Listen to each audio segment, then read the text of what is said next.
ನಮಃ ಪ್ರತ್ಯಕ್ಷ ಕಪಿಲ ಸಿದ್ಧ ಮಲ್ಲಿಕಾರ್ಜುನ ಬಸವಾಯ ನಮೋ ನಮಃ ಬಸವಾಯ ನಮೋ ನಮಃ ಬಸವಾಯ ನಮೋ ನಮಃ. ಸರ್ವರಿಗೂ ಶರಣು ಶರಣಾರ್ಥಿಗಳು. ಶತಸ್ಥಲ ಮರ್ಮ.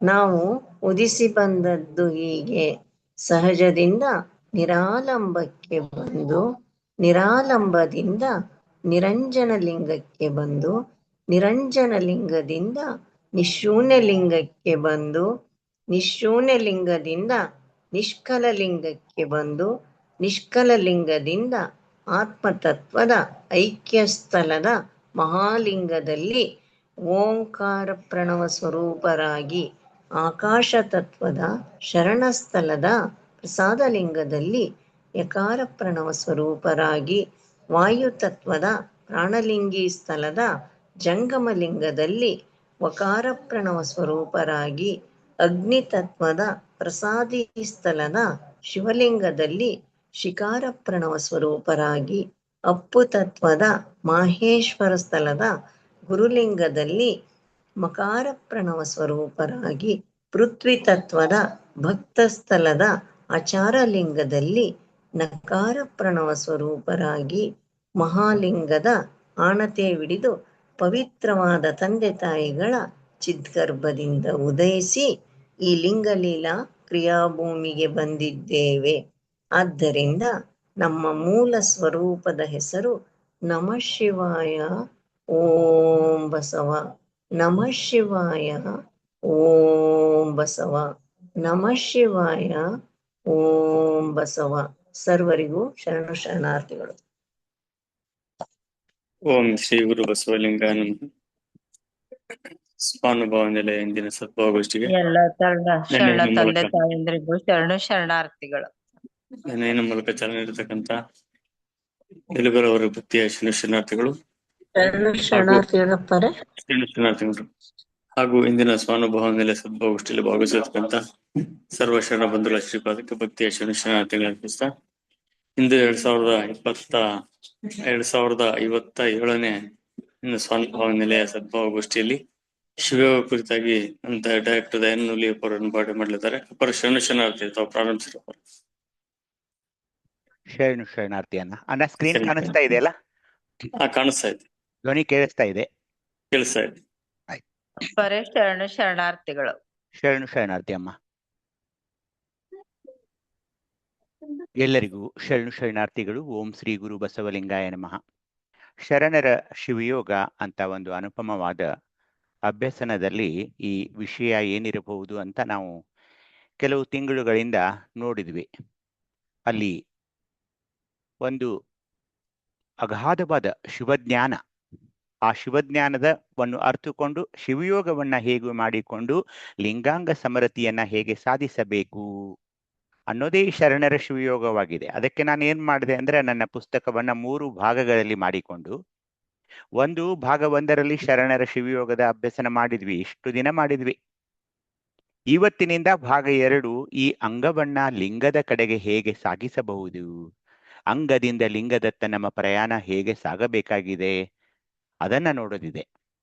3ನೇದಾಗಿ ದಿನನಿತ್ಯದ ಇಷ್ಟಲಿಂಗ ಪೂಜೆಯಲ್ಲಿ ಈ ಶಿವಯೋಗದ ಪ್ರಯೋಗವನ್ನ ಇಷ್ಟು ದಿನ ನಾವು ಮಾಡಿದ ಈ ಎಲ್ಲ ವರ್ಗಗಳ ಅಭ್ಯಸನದ ತಳಹದಿಯ ಮೇಲೆ ಏನು ಅರ್ಥ ಮಾಡಿಕೊಂಡಿದ್ದೇವೆ ಅದರ ಒಂದು ಹಿಂಬದಿಯಾಗಿ ಅದನ್ನ ಇಟ್ಟುಕೊಂಡು ಶಿವಯೋಗವನ್ನ ಹೇಗೆ ಮಾಡಿ ನಾವು ಹೇಗೆ ಆಗಬೇಕು, ಲಿಂಗಾಂಗ ಸಾಮರಸ್ಯವನ್ನ ಹೇಗೆ ಸಾಧಿಸಬೇಕು ಅನ್ನೋದೇ ಈ ಶರಣರ ಶಿವಯೋಗದ ಒಂದು ಮುಖ್ಯ ಗುರಿಯಾಗಿದೆ. ಹಾಗಂತ ಹೇಳಿ ನಾವು ಇದನ್ನ ಸಾಧಿಸಿ ಬಿಡ್ತೀವಿ, ನಾವು ಸಾಧಕರಾಗಿ ಬಿಡ್ತೀವಿ, ಆ ತರದ ಒಂದು ಇದಿಲ್ಲ. ಯಾರು ಎಷ್ಟು ಇದನ್ನ ಒಳಗೆ ಒಳಗೆ ಒಳಗೆ ಒಳಗೆ ಹೋಗ್ತಾರೋ ಸಾಧಕರಾಗಿ ಅಷ್ಟು ಅದರ ಸಿದ್ಧಿ ನಮಗೆ ಲಭಿಸೋದಿದೆ. ಹೀಗಾಗಿ ನಮ್ಮ ಈ ಧರ್ಮ ಬಹಳ ಸರಳವಾಗಿ, ಸುಂದರವಾಗಿ, ವಚನಗಳ ಮೂಲಕ ಅಚ್ಚ ಕನ್ನಡದಲ್ಲಿ ನಮಗೆ ಕೈ ಹಿಡಿದು ಶರಣರು ಇದನ್ನು ಹೇಗೆ ಮಾಡಬಹುದು ಅಂತ ಹೆಜ್ಜೆ ಹೆಜ್ಜೆಗೆ ಹೇಳ್ತಾ ಹೋಗ್ತಾರೆ. ಅನೇಕ ಶಿವಯೋಗಿಗಳು, ಶಿವಯೋಗಿನಿಯರು, ಶರಣರು, ಶರಣೆಯರು ಆ ವಚನಗಳನ್ನು ನಾವು ನೋಡಿದ್ವಿ, ಎಷ್ಟು ದಿನ ನೋಡಿದ್ವಿ. ಏನು ಒಮ್ಮೊಮ್ಮೆ ರೋಮಾಂಚನವಾಗಿಬಿಡ್ತಾ ಇದೆ. ಅಕ್ಕ ಮಹಾದೇವಿ ತಾಯಿಯವರ ವಚನಗಳಿರಬಹುದು, ಹಡಪದ ಲಿಂಗಮ್ಮನವರ ವಚನಗಳಿರಬಹುದು, ತೋಂಟದ ಸಿದ್ಧಲಿಂಗ ಶಿವಯೋಗಿಗಳ ವಚನ ಇರಬಹುದು, ಗುರುದೇವರ ವಚನಗಳಿರಬಹುದು, ಅಲ್ಲಮ ಪ್ರಭುದೇವರ ವಚನಗಳಿರಬಹುದು. ಆ ಎಲ್ಲಾ ವಚನಗಳು ನಮ್ಮನ್ನು ಏನ್ ಮಾಡ್ತಾ ಇವೆ ಅಂದ್ರೆ, ನಾವು ಶಿವಯೋಗದತ್ತ ಮುಖ ಮಾಡಿ ಈ ಲಿಂಗಾಂಗ ಸಾಮರಸ್ಯವನ್ನು ಪಡೆಯಬೇಕು ಎಂಬ ಒಂದು ವಾಂಛೆ, ಮುಖ್ಯ ಆಶೆ ಅವರಲ್ಲಿರೋದ್ರಿಂದ ಅವರೆಲ್ಲ ನಾವು ಅವರ ಭಕ್ತರಾಗಿರೋದ್ರಿಂದ ಈ ಶರಣರು ನಮ್ಮನ್ನ ಪ್ರೀತಿಸುತ್ತಾ ಆ ವಚನಗಳನ್ನ ನಮ್ಮನ್ನು ಒಂದು ಅಪ್ಯಾಯಮಾನವಾಗಿ ಕಾಣಿಕೆಯ ರೂಪದಲ್ಲಿ ಕೊಟ್ಟಿದ್ದಾರೆ ಅಂತ ನಾವು ತಿಳಿದುಕೊಂಡು ಆ ವಚನಗಳನ್ನ ಅರ್ಥ ಮಾಡಿಕೊಂಡು ದಿನನಿತ್ಯ ಸ್ವಾನುಭಾವದ ನೆಲೆಯಲ್ಲಿ ಬಂದು ಅದೇ ವಿಷಯವನ್ನ ಮೇಲಿಂದ ಮೇಲೆ ಮೆಲುಕು ಹಾಕಿದಾಗ ಏನಾಗುತ್ತೆ, ದಿನನಿತ್ಯ ಮಾಡುವ ಇಷ್ಟಲಿಂಗ ಪೂಜೆಯಲ್ಲಿ ನಾವೇನ್ ಮಾಡ್ಕೊಳ್ತಾ ಇದ್ದೀವಿ, ಎಲ್ಲಿಗೆ ಬಂದು ನಿಂತೀವಿ, ಇಷ್ಟು ವರ್ಷ ನಾವು ಇಷ್ಟಲಿಂಗ ಪೂಜೆ ಮಾಡ್ಕೊಂಡು ಬಂದೀವಿ, ಏನಾದ್ರೂ ವ್ಯತ್ಯಾಸವಾಗ್ತಾ ಇದೆಯೋ ಇಲ್ವೋ, ಇದನ್ನೆಲ್ಲ ಒಂದು ಪರೀಕ್ಷೆಗೆ ನಾವು ಒಳಪಡಬೇಕಾಗ್ತಾ ಇದೆ. ಇದು ಎಲ್ಲಿವರೆಗೆ ಅಂದ್ರೆ ನಮ್ಮ ಮರಣವಷ್ಟೇ ಅಲ್ಲ, ಮರಣವಾದ ನಂತರವೂ ಕೂಡ ಇದು ಮುಂದೆ ಸಾಗುವ ಹಾಗೆ ಈ ಶಿವಯೋಗ ಇರೋದ್ರಿಂದ ಅಭ್ಯಸನ ಮಾಡ್ತಾ ಹೋಗೋದು. ನಡು ಬಿಡಲು ಇಲ್ಲಿ ಅವಕಾಶವಿಲ್ಲ. ಏಕೆಂದ್ರೆ ಅಷ್ಟೊಂದು ಶಿವಾನಂದ ಇಲ್ಲಿ ಆಗ್ತಾ ಇರುವಾಗ ನೀವು ಬಿಡೋಕ್ಕೆ ಅದು ಆಗೋದೂ ಇಲ್ಲ. ಹೀಗಾಗಿ ಈ ಶರಣರ ಶಿವಯೋಗವನ್ನ ನಾವು ದಿನನಿತ್ಯ ಇಷ್ಟಲಿಂಗದ ಪೂಜೆಯಲ್ಲಿ ಅನುಭವಿಸುತ್ತಾ ಆ ಶಿವಾನಂದವನ್ನ ಪಡೆಯುತ್ತಾ ನಾವು ಹೋಗ್ಬೇಕಾಗಿದೆ. ಭಾಗ 1ರಲ್ಲಿ ನಾವು ಆ ಶರಣರ ಶಿವಯೋಗ ಅಭ್ಯಾಸನ ಹೇಗ್ ಮಾಡಿದ್ವಿ, 9 ಕ್ರಮಗಳನ್ನು ಮಾಡಿದ್ವಿ ನಾವು. ಸಹಜದಿಂದ ಶೂನ್ಯದ ವಿಕಾಸ ಹೇಗೆ ಆಯಿತು, 2ರಲ್ಲಿ ಓಮದ ವಿಸ್ತರಣೆ ನೋಡ್ಕೊಂಡ್ವಿ, 3ರಲ್ಲಿ ಪಂಚವಿಂಶತಿ ತತ್ವಗಳು ಯಾವುವು, 4ರಲ್ಲಿ ವಿವಿಧ ಶಕ್ತಿಗಳು ಯಾವುವು, ಚಕ್ರ ಮತ್ತು ಲಿಂಗಗಳ ಮಹತ್ವವನ್ನ 5ರಲ್ಲಿ ನೋಡ್ಕೊಂಡ್ವಿ, ವಿಕಸನ ಕ್ರಮ 6ರಲ್ಲಿ ದೀಕ್ಷೆ, ಅಲ್ಲಿರುವ ಉಪದೀಕ್ಷೆಗಳು, ಇಷ್ಟಲಿಂಗದ ಒಳಗಡೆ ಏನಿದೆ ನೋಡಿದ್ವಿ, ವಿಕಸನ ಕ್ರಮ 7ರಲ್ಲಿ ಮೈಲಾರ ಬಸವಲಿಂಗ ಶರಣರ ನವಚಕ್ರ ಲಿಂಗಗಳ ಪ್ರಾರ್ಥನೆಯನ್ನ ಮಾಡಿದ್ವಿ, ವಿಕಸನ ಕ್ರಮ 8ರಲ್ಲಿ ಪ್ರವೃತ್ತಿ ಮಾರ್ಗ ಅಂದ್ರೇನು ಮತ್ತು ನಿವೃತ್ತಿ ಮಾರ್ಗ ಅಂದ್ರೆ ನೋಡ್ಕೊಂಡು ಬಹಳ ದಿನಗಳ ನಾವು ಏನ್ ಮಾಡಿದ್ವಿ, 101 ಸ್ಥಳಗಳು, ಅಂಗಸ್ಥಳಗಳು, ಲಿಂಗಸ್ಥಳಗಳನ್ನ ಅಭ್ಯಸನ ಮಾಡಿದ್ವಿ. ಹೀಗಾಗಿ ನಮ್ಮ ಈಗ ಶಿವಯೋಗದ ಒಂದು ಪರಿಕಲ್ಪನೆ ಅಭ್ಯಸನ ಈಗ ಮುಗಿದಿದೆ. ಇನ್ನೇನ್ ಉಳಿದಿದೆ ಅಂದ್ರೆ ಥೇರಿ ಪಾರ್ಟ್ ಮುಗಿದಿದೆ, ಪ್ರಾಕ್ಟಿಕಲ್ ಪಾರ್ಟ್ ಅಷ್ಟೇ ನಮ್ಗೆ ಈಗ ಮಾಡ್ಬೇಕಾಗಿದೆ. ಎಲ್ಲವನ್ನ ಈಗ ತಿಳ್ಕೊಂಡಾಗಿದೆ, ಥೇರಿ ಪಾರ್ಟ್ ಮುಗಿದಿದೆ, ವಿಷಯವೆಲ್ಲ ಅರ್ಥವಾಗಿದೆ. ಈಗ ನಾವು ಪ್ರಯೋಗಕ್ಕೆ ಸಿದ್ಧವಾಗಬೇಕಾಗ್ತಾ ಇದೆ.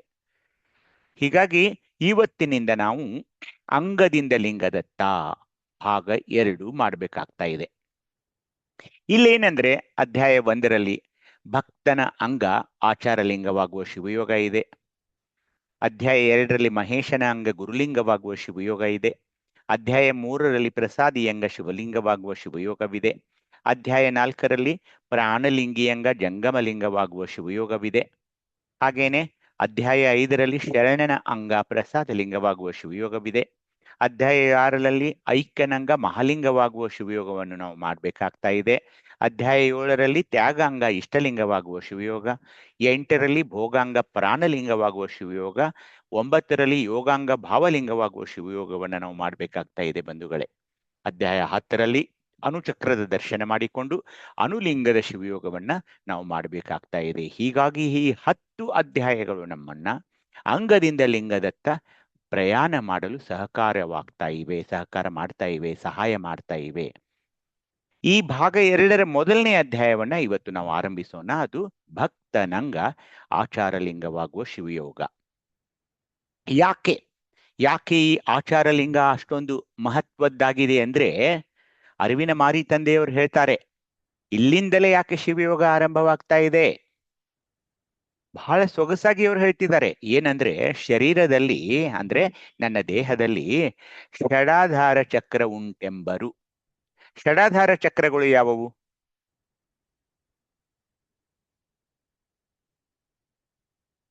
ಮೂಲಾಧಾರ, ಸ್ವಾಧಿಷ್ಠಾನ, ಮಣಿಪೂರಕ, ಅನಾಥ, ವಿಶುದ್ಧಿ, ಆಜ್ಞಾ ಚಕ್ರ. ಆಜ್ಞಾ ಚಕ್ರ. ಇವು ಷಡಾಧಾರ ಚಕ್ರ ಉಂಟೆಂಬರು. ಇದು ನೀವು ಹೇಳಿದ್ರಿ, ಈಗ ಶರೀರದಲ್ಲಿ ಷಡಾಧಾರ ಚಕ್ರ ಉಂಟೆಂಬರು. ಈಗ ನೀವು ಹೇಳಿದ್ರಿ ಅವು ಉಂಟು. ಆದ್ರೆ ಅರಿವಿನ ಮಾರಿ ತಂದೆಯವರ ಪ್ರಶ್ನೆ ಏನಾಗಿದೆ ಅಂದ್ರೆ, ಆಧಾರವೊಂದರಿಂದ ಆದುದನ್ನರಿಯದೆ ಆರುಂಟೆಂದು ಬೇರೆ ಕಲ್ಪಿಸಬಹುದೇ? ಅಂದ್ರೆ ಅದರ ಅರ್ಥ ಏನಂದ್ರೆ, ಆಧಾರವಿಲ್ಲದೆ ಮುಂದೆ ಹೋಗೋಕ್ಕಾಗೋಲ್ಲ. ಅಂದ್ರೆ ಆಧಾರ ಚಕ್ರ ಅಥವಾ ಭಕ್ತಸ್ಥಲ ಇದಿಲ್ದೆ ನಾವು ಮುಂದೆ ಹೋಗೋಕ್ಕಾಗೋಲ್ಲ. ನಮ್ಮ ತಳಹದಿ, ನಮ್ಮ ಬುನಾದಿ, ನಮ್ಮ ಪಾಯೆ. ಈಗ ಬಿಲ್ಡಿಂಗ್ಗೆ ಒಂದು ಕೆಳಗಡೆ ಭದ್ರ ಬುನಾದಿ ಅಂತ ಹಾಕ್ತಾರೆ. ಆ ಬುನಾದಿ ಅಥವಾ ಪಾಯ ಹಾಕೋದಂತಾರೆ, ಅಥವಾ ಆ ಶಿಲಾನ್ಯಾಸ ಅಂತಾರೆ, ಅಡಿಗಲ್ಲು ಸಮಾರಂಭ ಅಂತಾರೆ. ಇದು ಶಿವಯೋಗದ ಮೂಲ. ಇದು ಎಲ್ಲಿಂದ ಆರಂಭ ಆಗ್ತಾ ಇದೆ? ಆಧಾರ ಒಂದರಿಂದ ಆದುದನರಿಯದೆ ಆರುಂಟೆಂದು ಬೇರೆ ಕಲ್ಪಿಸಬಹುದೇ? ಅದು ಹೇಗೆ ಅಂದ್ರೆ, ಅದಕ್ಕೆ ಒಂದು ದೃಷ್ಟಾಂತ ಕೊಡ್ತಾರೆ. ಹುತ್ತದ ಬಾಯಿ, ಈ ಚಿತ್ರ ನೋಡಿ ನೀವು. ಹುತ್ತದ ಬಾಯಿ ಹಲವಾದಡೆ ಅಂದ್ರೆ ನೋಡಿ, ಒಂದು ದೊಡ್ಡ, ನೀವೆಲ್ಲಾದ್ರೂ ನೋಡ್ತಿರ್ಬಹುದು, ಎಲ್ಲಾ ಊರಲ್ಲಿ ಸಿಗ್ತಾ ಇದೆ ಅದು. ಹೊರಗಡೆ ಬಯಲಿನಲ್ಲೆಲ್ಲ ಈ ನಾವು ಹಾವಿನ ಹುತ್ತು ಅಂತೀವಲ್ಲ, ಈ ತರದ ಹುತ್ತುಗಳು ಇದ್ದೇ ಇರ್ತವೆ, ಎಲ್ಲ ಊರಲ್ಲಿ ಇರ್ತವೆ. ಅವಕ್ಕೆ ಅನೇಕ ಬಾಯಿಗಳು, ಅದಕ್ಕೆ ರಂಧ್ರಗಳು. ನೋಡಿರಿ, ಚಿತ್ರದಲ್ಲಿ ಕಾಣಿಸ್ತಾ ಇದೆ ನಿಮ್ಗೆ, ಅನೇಕ ರಂಧ್ರಗಳು ಇರ್ತಾ ಇವೆ. ಆದ್ರೆ ಹುತ್ತದ ಬಾಯಿ ಹಲವಾದಡೆ ಅದನ್ನ ಕಟ್ ಮಾಡಿ ನೋಡಿದ್ರೆ, ಅಂದ್ರೆ ಒಂದು ಕ್ರಾಸ್ ಸೆಕ್ಷನ್, ಅದನ್ನ ಕಟ್ ಮಾಡಿ ನೋಡಿದ್ರೆ ಈ ಕಡೆ ಪಕ್ಕಕ್ಕೆ ಒಂದು ಏನ್ ಚಿತ್ರ ಕಾಣಿಸ್ತಾ ಇದೆ ಎಲ್ಲ ಆಗಿರುತ್ತದೆ. ಒಳಗಡೆ ಈ ತರ ಇರ್ತಾ ಇದೆ. ಅಲ್ಲಿ ಬಾಯಿಗಳು ಸಾಕಷ್ಟು ಅವಕ್ಕಿದೆ. ಈ ತರ ಬಾಯಿಗಳಿದ್ರು ಕೂಡ ಒಳಗೆ ಒಡಲೊಂದೇ ಘಟಭೇದ. ಅಂದ್ರೆ ಆ ಎಲ್ಲಾ ರಂಧ್ರಗಳು, ಆ ಎಲ್ಲಾ ಬಾಯಿಗಳು ಒಳಗಿರುವ ಒಡಲೊಂದೇ ಘಟಭೇದ. ಅಂದ್ರೆ ಆ ದೇಹದಲ್ಲಿ ಒಳಗಡೆ ಇರುವ ಕ್ಯಾವಿಟಿ, ಆ ಅವಕಾಶ, ಆ ಒಂದು ಸ್ಪೇಸ್, ಅಲ್ಲಿ ಅವು ಹೋಗಿ ಜಾಯಿನ್ ಆಗ್ತಾ ಇವೆ, ಅಲ್ಲಿ ಸೇರ್ತಾ ಇವೆ. ಅದಕ್ಕೆ ಏನಂದ್ರೆ, ಇದಕ್ಕೆ ಮೇನ್ ಏನಂದ್ರೆ ಆಧಾರ. ಇದಕ್ಕೆ ಆಧಾರ ಯಾವುದು? ಈ ಹುತ್ತಿಗೆ ಆಧಾರ ಯಾವುದು? ಭೂಮಿ. ಆ ಭೂಮಿ ತತ್ವ ಅಥವಾ ಪೃಥ್ವಿ ತತ್ವ ನಮ್ಮ ಆಧಾರದಲ್ಲಿದೆ, ಆಧಾರ ಚಕ್ರದಲ್ಲಿದೆ. ಭಕ್ತ ಸ್ಥಳದಲ್ಲಿರುವ ತತ್ವ ಪೃಥ್ವಿ ತತ್ವ ಅನ್ನೋದು ನಿಮಗೆ ಗೊತ್ತಿದೆ. ಹೀಗಾಗಿ ಆಧಾರ ನಾನೆಂಬುದನರಿತಲ್ಲಿ, ಆಧಾರ ಅಂದ ತಕ್ಷಣ ನಾನು ಭಕ್ತ, ನಾನು ಪೃಥ್ವಿ, ಈ ತರ ತಗೊಳ್ಬೇಕು. ಆಧಾರ ನಾನೆಂಬುದನ ಅರಿತಲ್ಲಿ ಷಡಾಧಾರನೆಂದಿತ್ತು. ಅಂದ್ರೆ ಏನು? ಇಡೀ ಶಿವಯೋಗ ಈ ಭಕ್ತ ಸ್ಥಳದಲ್ಲಿರುವ ಆಧಾರ ಚಕ್ರದಲ್ಲಿರುವ ಇಲ್ಲಿರುವ ಆಚಾರ ಲಿಂಗದೊಂದಿಗೆ ಸಾಕ್ತಾ ಇದೆ. ಇಲ್ಲಿಂದಲೇ ನಮ್ಮ ಪ್ರಯಾಣ ಆರಂಭವಾಗ್ತಾ ಇದೆ. ಯಾಕೆಂದ್ರೆ ಆಧಾರ ನಾನೆಂಬುದನ ಅರಿತಲ್ಲಿ ಷಡಾಧಾರನೆಂದಿತ್ತು. ಆ 6 ಚಕ್ರಗಳು ಎದರ ಮೇಲೆ ನಿಂತಿದೆ ಅಂದ್ರೆ, ಇನ್ನೂ 5 ಚಕ್ರಗಳು ಈ ಆಧಾರದ ಮೇಲೆ. ಅದು ತನ್ನಯ ಚಿತ್ತದ ಭೇದವಲ್ಲದೆ ವಸ್ತುವನರಿವ ಭೇದವಲ್ಲ. ಅಂದ್ರೆ ನನ್ನ ಚಿತ್ತದ ಭೇದವಲ್ಲದೆ ವಸ್ತುವನರಿವ ಭೇದವಲ್ಲ. ಅಂದ್ರೆ ಈ ಚಿತ್ತದ ಮೂಲಕ ನಾನು ಶಿವಯೋಗದಲ್ಲಿ ನಿರತನಾಗಿ ಇದನ್ನ, ಈ ಒಳಗಿರುವ ತತ್ವಗಳನ್ನ, ಅವು ವಸ್ತುಗಳನ್ನ ಅರಿಯುವ ಹಾಗೆ ಅಲ್ಲ. ಅವು ಎಲ್ಲ ಲಿಂಗಗಳು ನಮಗೆ ಕಾಣಿಸ್ತವೆ, ಅಲ್ಲಿರುವ ಭಕ್ತಿಗಳು, ಶಕ್ತಿಗಳು, ಎಲ್ಲ ತತ್ವಗಳು ಕಾಣಿಸ್ತವೆ ಅಂತ ಇಲ್ಲ. ಯಾಕೆಂದ್ರೆ ವಸ್ತು ಅಲ್ಲ, ವಸ್ತುವನರಿವ ಭೇದವಲ್ಲ. ಹಲವು ಓಹರಿಯಲ್ಲಿ ತಿಳಿದು, ಇಷ್ಟು ದಿನ ನಾವು ಏನು ಇದನ್ನು ಶಿವಯೋಗದ ವರ್ಗಗಳನ್ನು ನೋಡಿದಿವಲ್ಲ, ಹಲವು ಓಹರಿಯಲ್ಲಿ ಅಂದ್ರೆ ಹಲವು ಮುಖಗಳಲ್ಲಿ, ಹಲವು ತಿರುವುಗಳಲ್ಲಿ, ಆ ಕಡೆ ಈ ಕಡೆ ಹಲವು ಓವರಿಗಳಲ್ಲಿ ತಿಳಿದು ನೋಡುವ ಒಬ್ಬನೇ ಮನೆಯೊಡೆಯ ಅಂದ್ರೆ ನಾನು ಸಾಧಕ ಶಿವಯೋಗಿ. ಆ ಹೊಲಬನರಿತಲ್ಲಿಯೇ ನಿಂದುದು ಸದಾಶಿವಮೂರ್ತಿ ಲಿಂಗದ ಅಂಗ. ನೋಡಿ ಎಷ್ಟು ಚೆನ್ನಾಗಿ ಹೇಳ್ತಿದ್ದಾರೆ. ಆ ಒಂದು ಏನಲ್ಲಿ ಇದೆಯಲ್ಲ ಒಳಗಡೆ ಮರ್ಮ, ಆ ಹೊಲಬು ಅಂದ್ರೆ ಮರ್ಮ, ಆ ಹೊಲಬು ನರಿತಲ್ಲಿಯೇ ನಿಂದುದು ಸದಾಶಿವಮೂರ್ತಿ ಲಿಂಗದ ಅಂಗ. ಅಂದ್ರೆ ನನ್ನ ಅಂಗ ಅಲ್ಲಿ ಲಿಂಗವಾಗುವ ಎಲ್ಲ ಈ ಆಧಾರ ಚಕ್ರದಿಂದ ಆರಂಭವಾಗೋದ್ರಿಂದ ನಾವು ಏನ್ ಮಾಡ್ಬೇಕಾಗ್ತಾ ಇದೆ ಬಂಧುಗಳೇ ಅಂದ್ರೆ, ಇವತ್ತಿನಿಂದ ಮೊದಲ ಸ್ಥಳವನ್ನ ನಾವು ಆರಂಭಿಸೋಣ. ಶಿವಯೋಗದ ಕ್ರಮ ಹೇಗಿದೆ? ಇಷ್ಟು ದಿನ ಆ ಶಿವಯೋಗದ ಜ್ಞಾನವನ್ನು ಪಡೆದುಕೊಂಡಿದ್ದೀವಿ, ದೀಕ್ಷೆಯನ್ನ ಗುರುವಿನಿಂದ ಪಡೆದುಕೊಂಡಿದ್ದೀವಿ.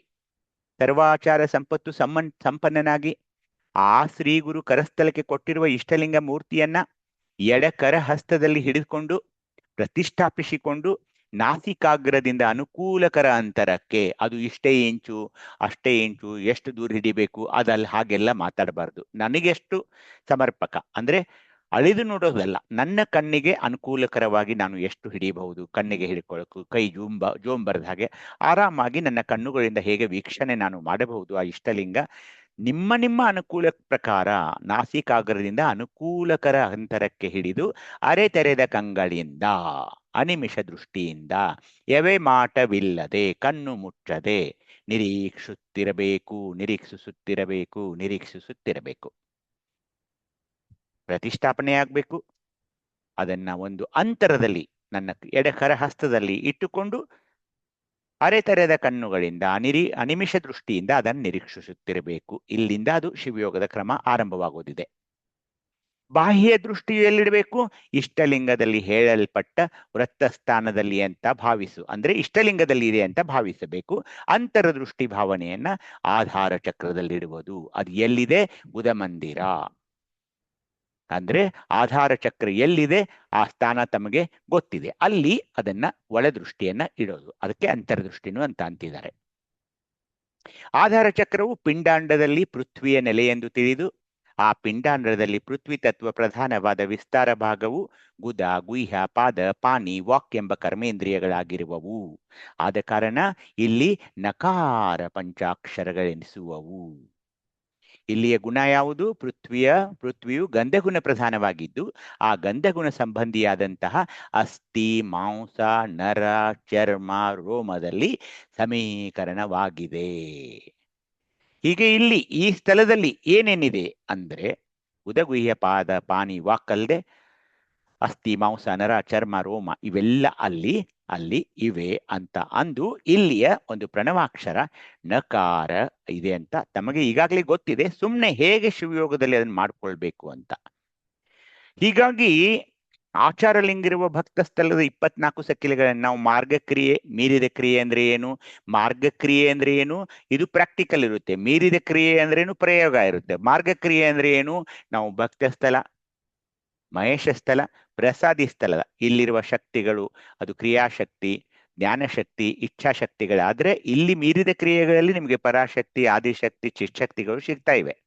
ಹೀಗಾಗಿ ಮಾರ್ಗಕ್ರಿಯೆಯಲ್ಲಿ ನಾವು ಹೋಗ್ಬೇಕು. ಈಗ ಮಾರ್ಗಕ್ರಿಯೆಯಲ್ಲಿ 3 ಸ್ಥಳಗಳನ್ನು ಮುಗಿಸಿದ ನಂತರ ನಾವು ಮೀರಿದ ಕ್ರಿಯೆಗಳಿಗೆ ಹೋಗ್ತಾ ಇದೆ, ಅದು ತಮಗೆ ಗೊತ್ತು. ಆದ್ರೆ ಎರಡೂದ್ರಲ್ಲಿ 24 ಸಕಿಲೆಗಳಲ್ಲಿ 12 ಈ ಕಡೆ 12 ಆ ಕಡೆ ಕೊಟ್ಟಿದ್ದಾರೆ. ಇವುಗಳಲ್ಲಿ ಗೊಂದಲ ಮಾಡ್ಕೋಬಾರ್ದು. ಅದಕ್ಕೆ ನಾನು ಏನ್ ಮಾಡ್ತಾ ಇದ್ದೀನಿ, ಪ್ರತಿ ಕ್ಲಾಸಿನ ಕೊನೆಗೆ ಸ್ವಲ್ಪ ಇದನ್ನು ಆರಂಭ ಮಾಡಿಬಿಟ್ಟಿದ್ದೀನಿ. ಒಂದ್ಸಾರಿ ನಿಮಗೆ ನಾದಗಳ ಬಗ್ಗೆ ಹೇಳಿದೆ, ಒಂದ್ಸಾರಿ ನಿಮಗೆ ಲಕ್ಷಣಗಳ ಬಗ್ಗೆ ಹೇಳಿದೆ. ಹೀಗೆ ಇಲ್ಲಿಯ ತತ್ವಗಳ ಬಗ್ಗೆ ನಾನು ಹೇಳ್ತಾನೆ ಹೋಗ್ತೀನಿ. ನಾದಗಳು ಯಾವುವು ಅದು ಎಲ್ಲ ಹೇಳಿದ್ದೀನಿ ನಿಮಗೆ. ಯಾಕೆಂದ್ರೆ ಈ 24 ಸಕಿಲೆಗಳ ಜ್ಞಾನವಿಲ್ಲದೆ ಈ ಶಿವಯೋಗದಲ್ಲಿ ಹೋಗೋಕ್ಕಾಗಲ್ಲ. ಇದು ಒಂದು ವಿಜ್ಞಾನ. ಅಲ್ಲಿ ಇವುಗಳನ್ನ ಅರ್ಥ ಮಾಡಿಕೊಳ್ಳದೆ ಈ ತರದ ಹಾಗೇನೆ ಭಾವನೆಗಳನ್ನಿಟ್ಕೊಂಡು ಅಲ್ಲಿ ಇಲ್ಲ. ಈ ಸ್ಥಳದಲ್ಲಿ ಏನಿದೆ, ಈ ಸ್ಥಳದಲ್ಲಿ ಯಾವ ಸಕಿಲೆಗಳಿವೆ ಅದನ್ನ ನೋಡ್ಕೋಬೇಕು. ಈಗ ಆಕೃತಿ ಅಂದ್ರೆ ತಾರಕಾಕೃತಿ ನಿಮ್ಮ ಎಲ್ಲರ ಕಡೆಯಿಂದ ತಮಗೆಲ್ಲ ಜ್ಞಾಪಕವಿದೆ ಅಂತ ನಾನು ಅನ್ಕೊಳ್ತಾ ಇದ್ದೀನಿ. ಓಂ ಚಿತ್ರವನ್ನ ನಾನು ನಿಮ್ ಕಡೆಯಿಂದ ಬಿಡಿಸಿದ್ದೆ. ಅಲ್ಲಿ ತಾರಕಾಕೃತಿ ಬಂದಿತ್ತು. ಆ ಚಿತ್ರವನ್ನು ನೆನಪಿಸಿಕೊಳ್ಬೇಕು. ಆ ತಾರಕಾಕೃತಿಯನ್ನು ನಾವು ನೆನಪಿಸಿಕೊಳ್ಬೇಕು. ಇಲ್ಲಿರುವ ಆಕೃತಿ ಯಾವ್ದು ಕೊಟ್ಟಿದ್ದಾರೆ? ತಾರಕಾಕೃತಿ. ಇಲ್ಲಿರುವ ಪ್ರಣಮ ಅಕ್ಷರವನ್ನು ಎಂದೂ ಮರೆಯಬಾರದು, ಅದು ನಕಾರ. ನಂ ನಂ ನಂ ಅಂತ ನಾವು ಅಂತೀವಿ. ಯಾಕೆಂದ್ರೆ ಅಲ್ಲಿರುವ ಪ್ರಣವಾಕ್ಷರ ನಕಾರವಾಗಿದೆ. ಅದನ್ನು ಹೇಗನ್ಬೇಕು? ನಾದ ಇಲ್ಲಿ ಭ್ರಮರ ನಾದ ಆಗಿರೋದ್ರಿಂದ ಅದು ಹೇಗನ್ಬೇಕಂದ್ರೆ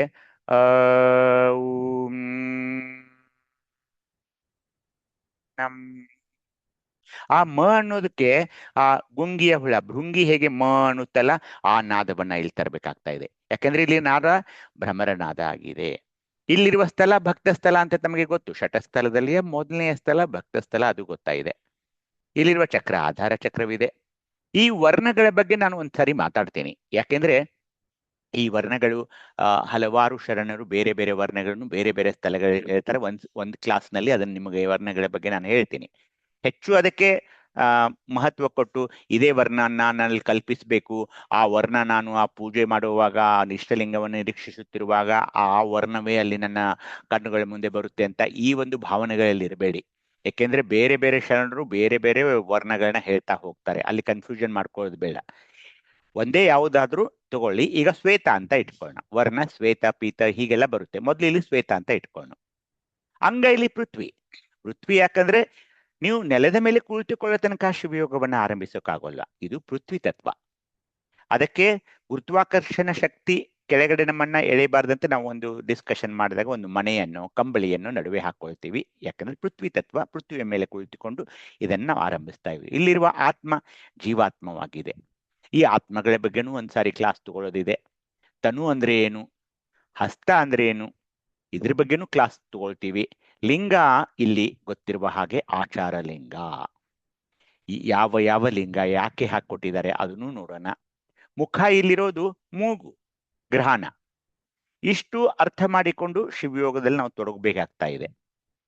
ಆಗ ಏನಾಗ್ತಾ ಇದೆ, ಶಕ್ತಿ ಯಾವ ಸಿಗ್ತಾ ಇದೆ ನಮಗೆ, ಇಲ್ಲಿ ಕ್ರಿಯಾಶಕ್ತಿ. ಯಾಕೆ ಈಗ ಶುರು ಮಾಡಿದೀವಿ ನಾವು ಕ್ರಿಯೆಯನ್ನ, ಈಗ ಶುರು ಮಾಡಿದೀವಿ. ಕ್ರಿಯೆಯನ್ನ ಮಾಡಲು ಯಾವುದೇ ಜೀವಿಗಾಗ್ಲಿ, ಪಶುವಿಗಾಗ್ಲಿ, ಸಸ್ಯಕ್ಕಾಗ್ಲಿ, ಯಾರಿಗೇ ಆಗ್ಲಿ ಕ್ರಿಯೆ ಮಾಡಲು ಶಕ್ತಿ ಬೇಕು. ಕ್ರಿಯೆ ಮಾಡಲು ಶಕ್ತಿ ಬೇಕು. ಶಕ್ತಿ ಇಲ್ಲದೆ ಈಗ ನೋಡಿ, ನಿಶ್ಶಕ್ತವಾದ ಒಬ್ಬ ಮನುಷ್ಯ, ಚಲಿಸ್ಲಿಕ್ಕೆ ಬರದ ಮನುಷ್ಯ, ಹಾಸಿಗೆ ಮೇಲೆ ಬಿದ್ದಿರುವ ಮನುಷ್ಯ ಯಾವ ಕ್ರಿಯೆ ಮಾಡೋಕೆ ಸಾಧ್ಯ ಇಲ್ಲ. ಕ್ರಿಯಾಶಕ್ತಿಯೇ ಇಲ್ಲಿ ಮೇನ್. ಅದಕ್ಕಾಗಿ ಭಕ್ತ ಸ್ಥಳದಲ್ಲಿ ಕ್ರಿಯಾಶಕ್ತಿಯನ್ನು ಕೊಟ್ಟಿದ್ದಾರೆ. ಆ ಶಕ್ತಿಗಳ ಬಗ್ಗೆನೂ ಅಭ್ಯಾಸ ಮಾಡೋಣ. ಭಕ್ತಿ, ಶ್ರದ್ಧಾ ಭಕ್ತಿ ಮೇಲಿನ ಮೇಲೆ ನಾವು ಅಂತೀವಿ, ಕ್ರಿಯಾಶಕ್ತಿ ಶ್ರದ್ಧಾ ಭಕ್ತಿ ಅಂತೀವಿ. ಇಲ್ಲಿ ಗಂಧ ಪದಾರ್ಥವಿದೆ, ಪ್ರಸಾದ ಸುಗಂಧವಿದೆ, ಎಲ್ಲವನ್ನ ನಾವು ನೋಡೋರಿದ್ದೀವಿ. ಪೂಜಾರಿ ಯಾಕೆ ಇಲ್ಲಿ ಹೀಗಿದ್ದಾರೆ, ಕಲೆಗಳ ಬಗ್ಗೆ ನಾವು ಮಾತಾಡಿದ್ವಿ. ಆದ್ರೂ ಮತ್ತೊಮ್ಮೆ ಮಾತಾಡೋಣ, ಏನ್ ತಪ್ಪಿಲ್ಲ. ಸಾಧಕ್ಯಗಳ ಬಗ್ಗೆ, ಲಕ್ಷಣಗಳ ಬಗ್ಗೆ ಹೋದ್ ಸಾರಿ ಸತ್ತು, ಚಿತ್ತು, ಆನಂದ ಇವೆಲ್ಲ ಚೆನ್ನಾಗಿ ನಾವು ನೋಡಿದ್ವಿ. ಇವತ್ತು ಸಾಧ್ಯವಾದರೆ ಸಂಜ್ಞೆಗಳ ಬಗ್ಗೆ ಸ್ವಲ್ಪ ಅಭ್ಯಾಸನ ಮಾಡೋಣ. ದಿಕ್ಕುಗಳಿವೆ ಇಲ್ಲಿ, ಅವೇ ದಿಕ್ಕುಗಳನ್ನ ಯಾಕೆ ಕೊಟ್ಟಿದ್ದಾರೆ, ಅಲ್ಲಿ ವೇದಗಳಿವೆ. ಅವು ವೇದಗಳು ಅಂದ ತಕ್ಷಣ ಇಲ್ಲಿ ಹುಟ್ಟಿದ್ದದು ಭಕ್ತಸ್ಥಲದ ಆಚಾರ ಲಿಂಗದಲ್ಲಿ ಹುಟ್ಟಿದ್ದೇ ಋಗ್ವೇದ. ಅದು ಹೆಮ್ಮೆಯ ವಿಷಯ. ಲಿಂಗದಿಂದಲೇ ಹುಟ್ಟಿದ್ವೇ ವೇದವನ್ನು ಬಿಟ್ಟು ಲಿಂಗವಿಲ್ಲ, ಲಿಂಗವನ್ನು ಬಿಟ್ಟು ವೇದವಿಲ್ಲ. ಇಲ್ಲಿರುವ ಶಿವನ ಮುಖ ಸದ್ಯೋಜಾತವಾಗಿದೆ. ಹೀಗೆ ಇಲ್ಲಿ ಏನ್ ಮಾಡ್ತಾ ಇದ್ದಾರೆ ಅಂದ್ರೆ, ಆ ಸ್ಥಳದಲ್ಲಿ ಸ್ವಲ್ಪ ದಿನ ನೆಲೆಗೊಳ್ಬೇಕಾಗ್ತಾ ಇದೆ ನಾವು.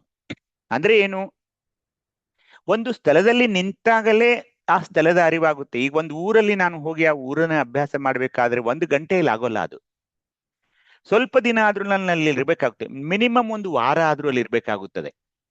ಆದಾಗ ಮಾತ್ರ ಆ ಊರಲ್ಲಿರುವ ಓಣಿಗಳು ಯಾವುವು, ಆ ಊರಲ್ಲಿರುವ ರೋಡ್ ರಸ್ತೆಗಳು ಯಾವುವು, ಎಲ್ಲಿ ಏನಿದೆ, ಆ ಊರಲ್ಲಿರುವ ಪ್ರೇಕ್ಷಣೀಯ ಸ್ಥಳಗಳು ಯಾವುವು, ಎಲ್ಲಿ ನೋಡಬಹುದು. ಈ ತರದ ಎಲ್ಲ ಅಭ್ಯಾಸನ ನಮ್ಗೆ ಆಗ್ಬೇಕಾದ್ರೆ ಆ ಊರಲ್ಲಿ ನಿಲ್ಬೇಕಾಗ್ತಾ ಇದೆ. ಹಾಗೇನೆ ಭಕ್ತ ಸ್ಥಳದಲ್ಲಿ ಆರಂಭದ ಹಂತ ಇದು. ಆರಂಭದ ಹಂತ ಇದನ್ನು ಹಾಗೆ ಕಡೆಗಣಿಸಲು ಬರೋಲ್ಲ.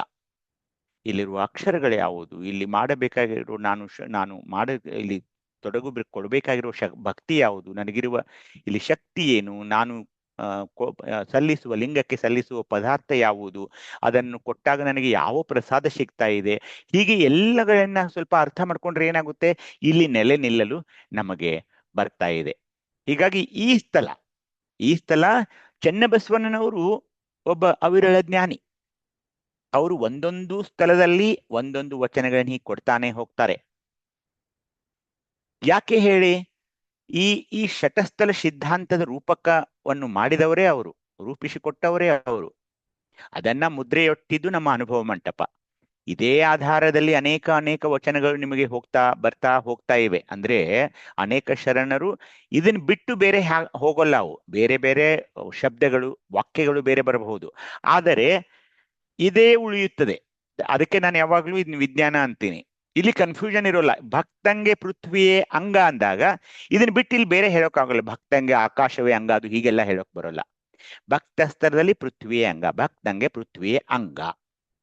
ಇದನ್ ಬೇರೆ ಎಲ್ಲೂ ವಚನದಲ್ಲಿ ಚೇಂಜ್ ಮಾಡೋಕ್ಕಾಗಲ್ಲ ನಾವು. ಇದು ಅತ್ಯಂತ ನಿಖರವಾದ ಮಾತು. ಭಕ್ತಂಗೆ ಪೃಥ್ವಿಯೇ ಅಂಗ, ಅಲ್ಲಿಂದಲೇ ಶಿವಯೋಗ ಆರಂಭ.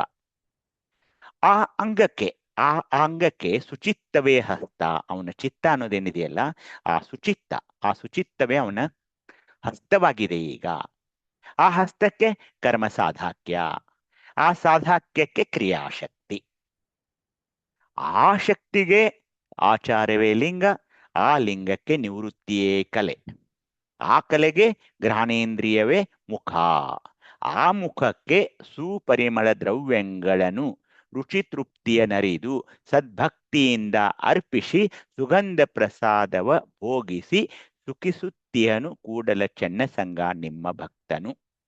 ಇದು ಭಕ್ತ ಸ್ಥಳದ ವಚನ. ಇಲ್ಲಿ ಇಲ್ಲಿ ಎಷ್ಟು ಬೇಕೋ ಅಷ್ಟೆಲ್ಲ ಇವನ್ ಹೇಳ್ತಾ ಹೋಗ್ತಾರೆ. ಅವನಿಗೆ ಪೃಥ್ವಿಯೇ ಅಂಗ ಅನ್ನೋದು, ಶುಚಿತ್ವವೇ ಹಸ್ತ ಅನ್ನೋದು, ಆ ಹಸ್ತಕ್ಕೆ ಕರ್ಮ ಸಾಧಾಕ್ಯ, ಸಾಧಾಕ್ಯಕ್ಕೆ ಕ್ರಿಯಾಶಕ್ತಿ, ಶಕ್ತಿಗೆ ಆಚಾರವೇ ಲಿಂಗ, ಆ ಲಿಂಗಕ್ಕೆ ನಿವೃತ್ತಿಯೇ ಕಲೆ, ಕಲೆಗೆ ಘ್ರಾಣೇಂದ್ರಿಯೇ ಮುಖ, ಆ ಮುಖಕ್ಕೆ ನೀವೇನು ಅರ್ಪಿಸಬೇಕು ಅನ್ನೋದನ್ನು ಹೇಳಿ ಸುಗಂಧ ಪ್ರಸಾದವ ಭೋಗಿಸಿ ಸುಖಿಸುತ್ತಾನೆ ಯಾರು? ಆ ಭಕ್ತ ಸ್ಥಳದಲ್ಲಿ. ಹೀಗೆ ಆರಂಭವಾಗುತ್ತಿದೆ ಶಿವಯೋಗ. ಕುಳಿತ ತಕ್ಷಣ ನಾನು ಭಕ್ತ, ಎಲ್ಲಿ ಕುಳಿತುಕೊಂಡಿದ್ದೀನಿ? ಪೃಥ್ವಿ. ನನ್ನ ಈ ಇಡೀ ಅಂಗಕ್ಕೆ ಹಸ್ತ ಯಾವುದು? ಸುಚಿತ್ತ. ಹೀಗೆ ಆ ಸ್ಥಳದಲ್ಲಿ ನಿಂತಾಗ ಇವನ್ನ ನೆನಪು ಮಾಡ್ಕೊಳ್ಬೇಕು ನಾವು. ಇಲ್ಲಿ ಕೆಲವೊಂದು ನಾವು ಶಿವಯೋಗ ಮಾಡುವಾಗ ಏನ್ ಮಾಡ್ಕೊಳ್ತೀವಿ ಅಂದ್ರೆ, ಕರಹಸ್ತದಲ್ಲಿ ಲಿಂಗವನ್ನು ಇಟ್ಕೊಂಡು ಏನಂತೀವಿ? ಇಲ್ಲಿಯ ಒಂದು ಪ್ರಾರ್ಥನೆ ಹೇಗಿರುತ್ತಂದ್ರೆ ನಮ್ ನಮ್ ನಮ್ ಆಚಾರಲಿಂಗಾಯ ನಮಃ, ಆಚಾರಲಿಂಗಾಯ ನಮಃ, ಆಚಾರಲಿಂಗಾಯ ನಮಃ.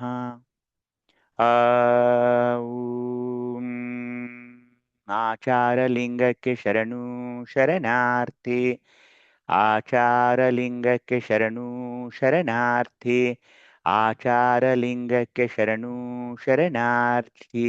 ಹೀಗೆ ಅನ್ನುವಾಗ ಹೊರದೃಷ್ಟಿ ಇಷ್ಟಲಿಂಗದ ಮೇಲಿದೆ, ಎಡದೃಷ್ಟಿ ನಮ್ಮ ಒಳದೃಷ್ಟಿ ಅಲ್ಲಿ ಗುದಮಂದಿರದಲ್ಲಿರುವ ಆಚಾರಲಿಂಗದಲ್ಲಿದೆ. ನಿಮ್ಮ ಕರಹಸ್ತದಲ್ಲಿ ಯಾವ ಬೆರಳಿನಲ್ಲಿ ಈ ಆಚಾರಲಿಂಗ ಇದೆ?